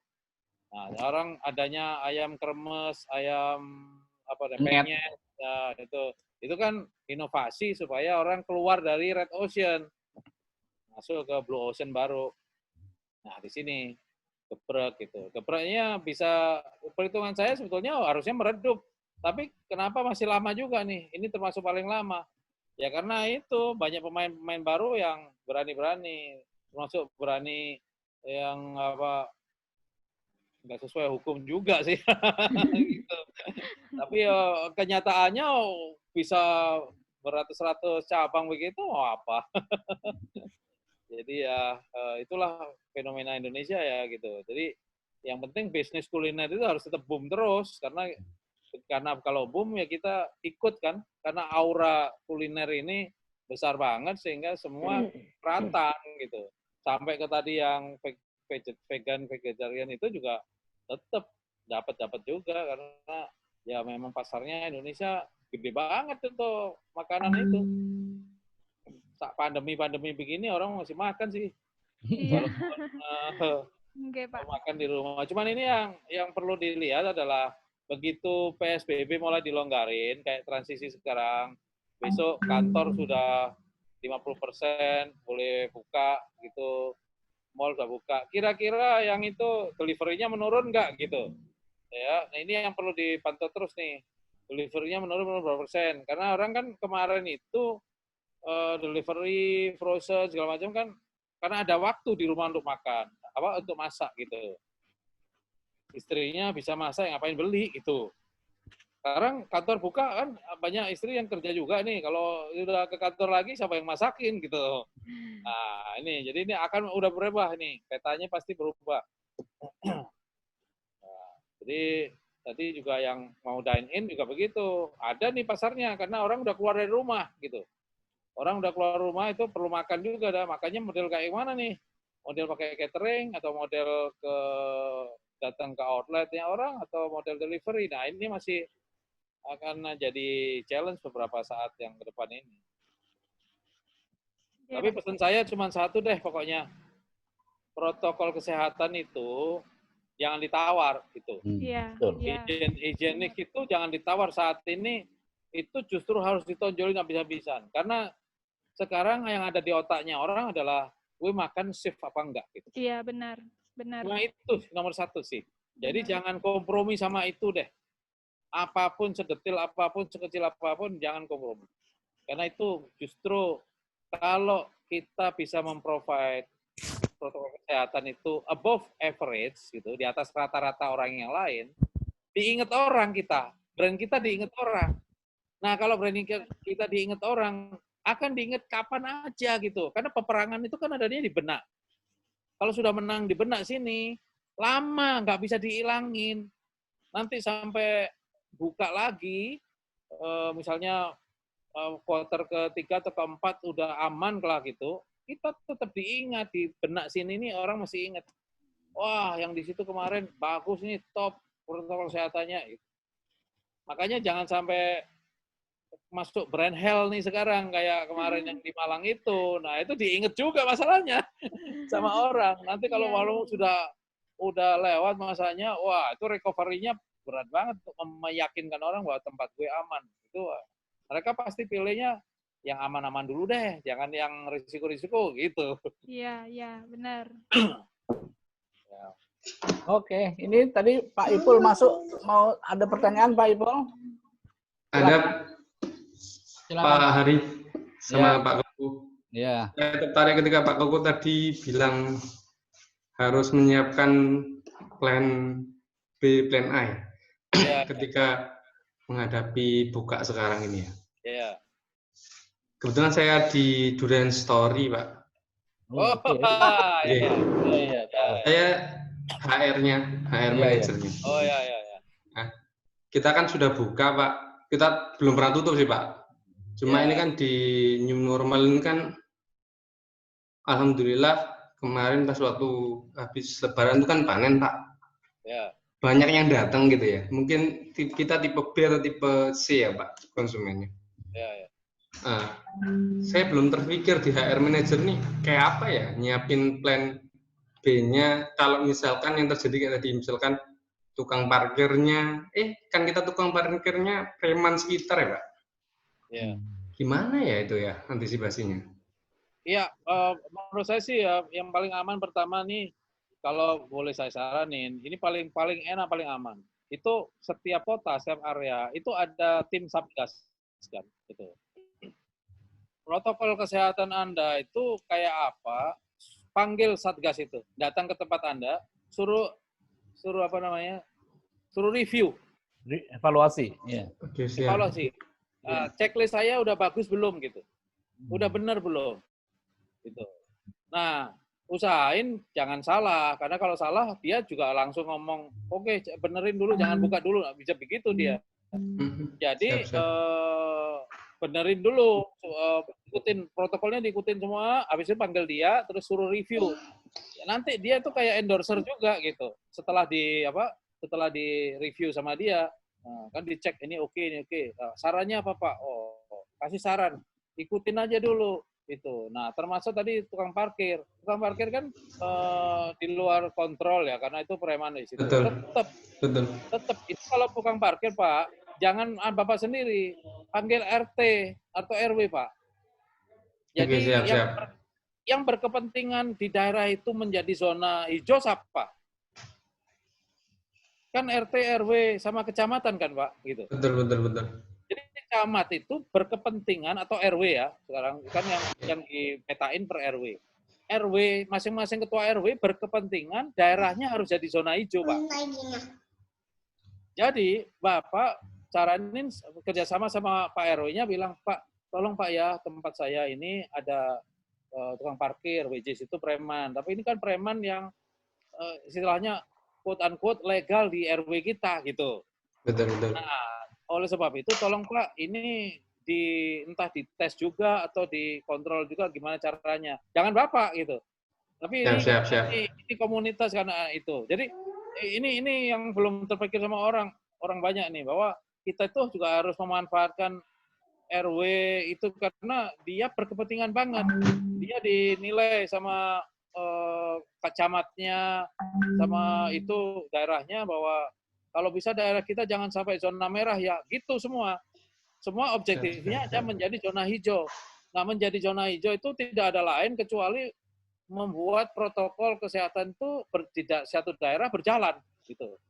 Bahkan kalau bila di lockdown daerahnya, maksudnya orang bukan dari RW kita jangan boleh masuk atau keluar begitu. Itu sudah mulai terjadi nih, tempat saya juga gitu. Nah, kenapa saya bisa bilang begitu? Saya punya restoran, punya hotel juga Pak gitu. Hotel saya di Batu itu kan tutup juga kemarin. Inisiatif kita sendiri sih gitu.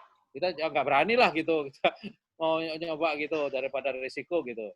Tapi ketika mau buka lagi, kita panggil Satgas itu, Kota Batu Satgas itu untuk mereview. Nah sekarang alhamdulillah malah hotel saya menjadi proyek percontohan. 2 hotel proyek percontohan yang protokol kesehatannya memenuhi syarat gitu. Jadi kan jadi endorsement kan, Satgas COVID-nya juga lapor ke wali kota, terus ke pers gitu kan. Itu jadi kalau promosi gratis juga jadinya gitu, bahwa hotel ini, restoran ini sudah memenuhi syarat-syarat ini, jadi menjadi percontohan. Ya, promosi gratis saya gitu. Siap. Itu. Siap, Pak Hugo. Nah, saya tahu nih, saya kan udah pernah ke sana Pak, ke Duren Story di sana, di Serang itu. Iya betul. Ketemu sama Bu siapa tuh? Bu Katrin sama Pak Herlani. Saya udah pernah ke sana tuh, itu yang lantai atas itu kan banyak polisi, soal makan di situ. Gitu. Betul. Saya lihat Pak, saya lihat betul. Tapi jangan ambil risiko deh, itu physical distancing itu kalau bisa dibikin Pak yang visible, pakai tanda panah, pakai coret itu harus kelihatan benar. Supaya kalau orang selfie itu kelihatan Pak gitu. Jadi misalnya ada customer Bapak yang makan di situ terus selfie, cret. Tapi di situ ada kursi yang kosong, dikasih tanda silang apa gitu. Itu promosi gratis Pak. Gitu. Bahwa ya restorannya dia ini nih kayak gitu ya, physical distancing-nya berjalan gitu. Nah, jadi justru kita agak norak dikit itu physical distancing itu dilebayin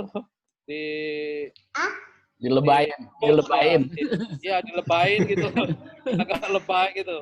Nah kalau Bapak sebagai HR itu titipan saya itu Pak, bahwa karyawannya itu mesti di ensure semua bahwa lu tinggal di mana, terus di record tiap hari temperaturnya berapa. Nah absen pakai sidik jari itu udah dinosaurus, jangan dipakai lagi, itu penyebar virus paling gede itu. Iya, kita masih pakai itu, Pak Koko. Hati-hati tuh Pak, itu penyebar virus justru. Karena OTG semua anak muda-muda kuat-kuat lagi. Tapi istri saya juga waktu itu masuk kantor, itu kamu jangan main-main ya. Kalau sampai pagi itu lu harus pakai apa gitu. Ini mau saya semprot dulu, bersihin dulu itu. baru fingerprint. Tapi kan rese. Iya, semua mau gitu nggak gitu. Jadi mendingan jangan dipakai dulu itu fingerprint sekarang.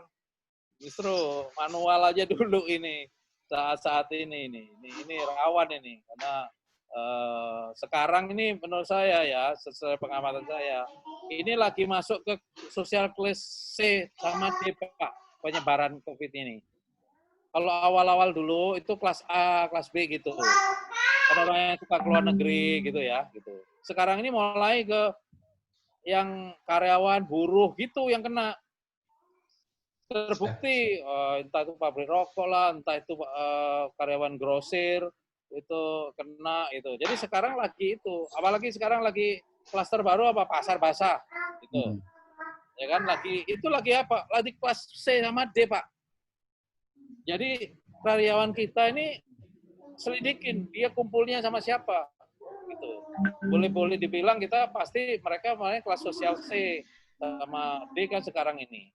Jadi itu justru sekarang lagi OTG-nya di mereka ini. Jadi ini sebagai owner, business owner, hati-hati. Itu yang saya maksud plan A, plan B tadi. Benar-benar make sure temperatur sakit. Kalau dulu orang sakit masuk itu kita puji-puji, wah kuat kamu, bagus gitu. Dedikasi tinggi. Sekarang sakit masuk, wah kamu penjahat, kamu bisa nularin orang. Itu kan berbeda ini. Itu yang dimaksud new normal itu begitu. Sakit masuk sekarang bukan orang pahlawan tapi justru dia penjahat, dia menularin orang gitu. Jadi itu Pak. Jadi sama kalau sampai bisa tes bagus gitu. Biayanya mahal, cari yang murah, yang gimana cara itu. Tapi kalau nggak bisa ya oke lah gitu pakai apa tuh namanya record.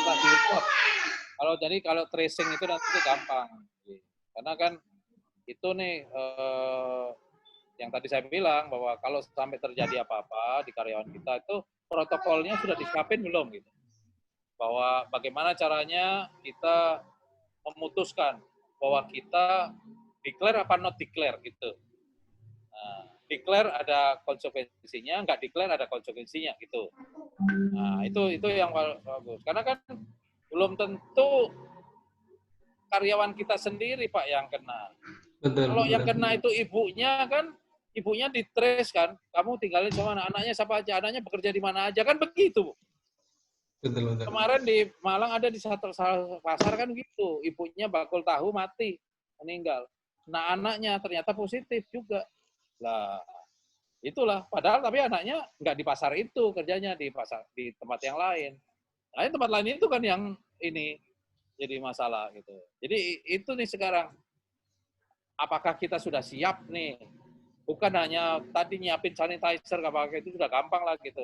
Tapi sekarang kalau terjadi apa-apa, itu bagaimana kita yang pada ujung-ujungnya protect the brand gitu. Ya, brand kita itu dielus-elus banget nih. Sayang-sayang nih. Pokoknya kalau bisa kita pakai delivery aja dan untung ya oke lah, nggak apa-apa gitu. Kalau jangan risiko deh. Tapi kalau mau buka, tetap harus pakai plan A, plan B tadi, pakai rencana yang bagus supaya nggak terjadi yang nggak diinginkan lah gitu. Itu sih Pak. Siap Pak Koko. Pak Hari, makasih. Ya, ada lagi yang lainnya teman-teman? Kira-kira silakan. Nah, terakhir. Ya, terakhir. Satu lagi terakhir ada?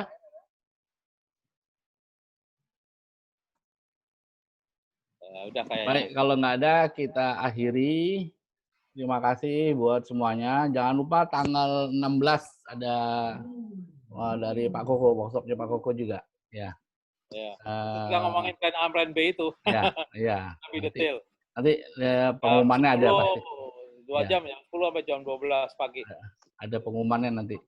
Kasih tahu Pak itu Bu Catherine. Ya. Oke, terima kasih semuanya. Wassalamualaikum warahmatullahi wabarakatuh. Terima kasih banyak, Pak. Ya. Ya, sama-sama. Ya, terima kasih.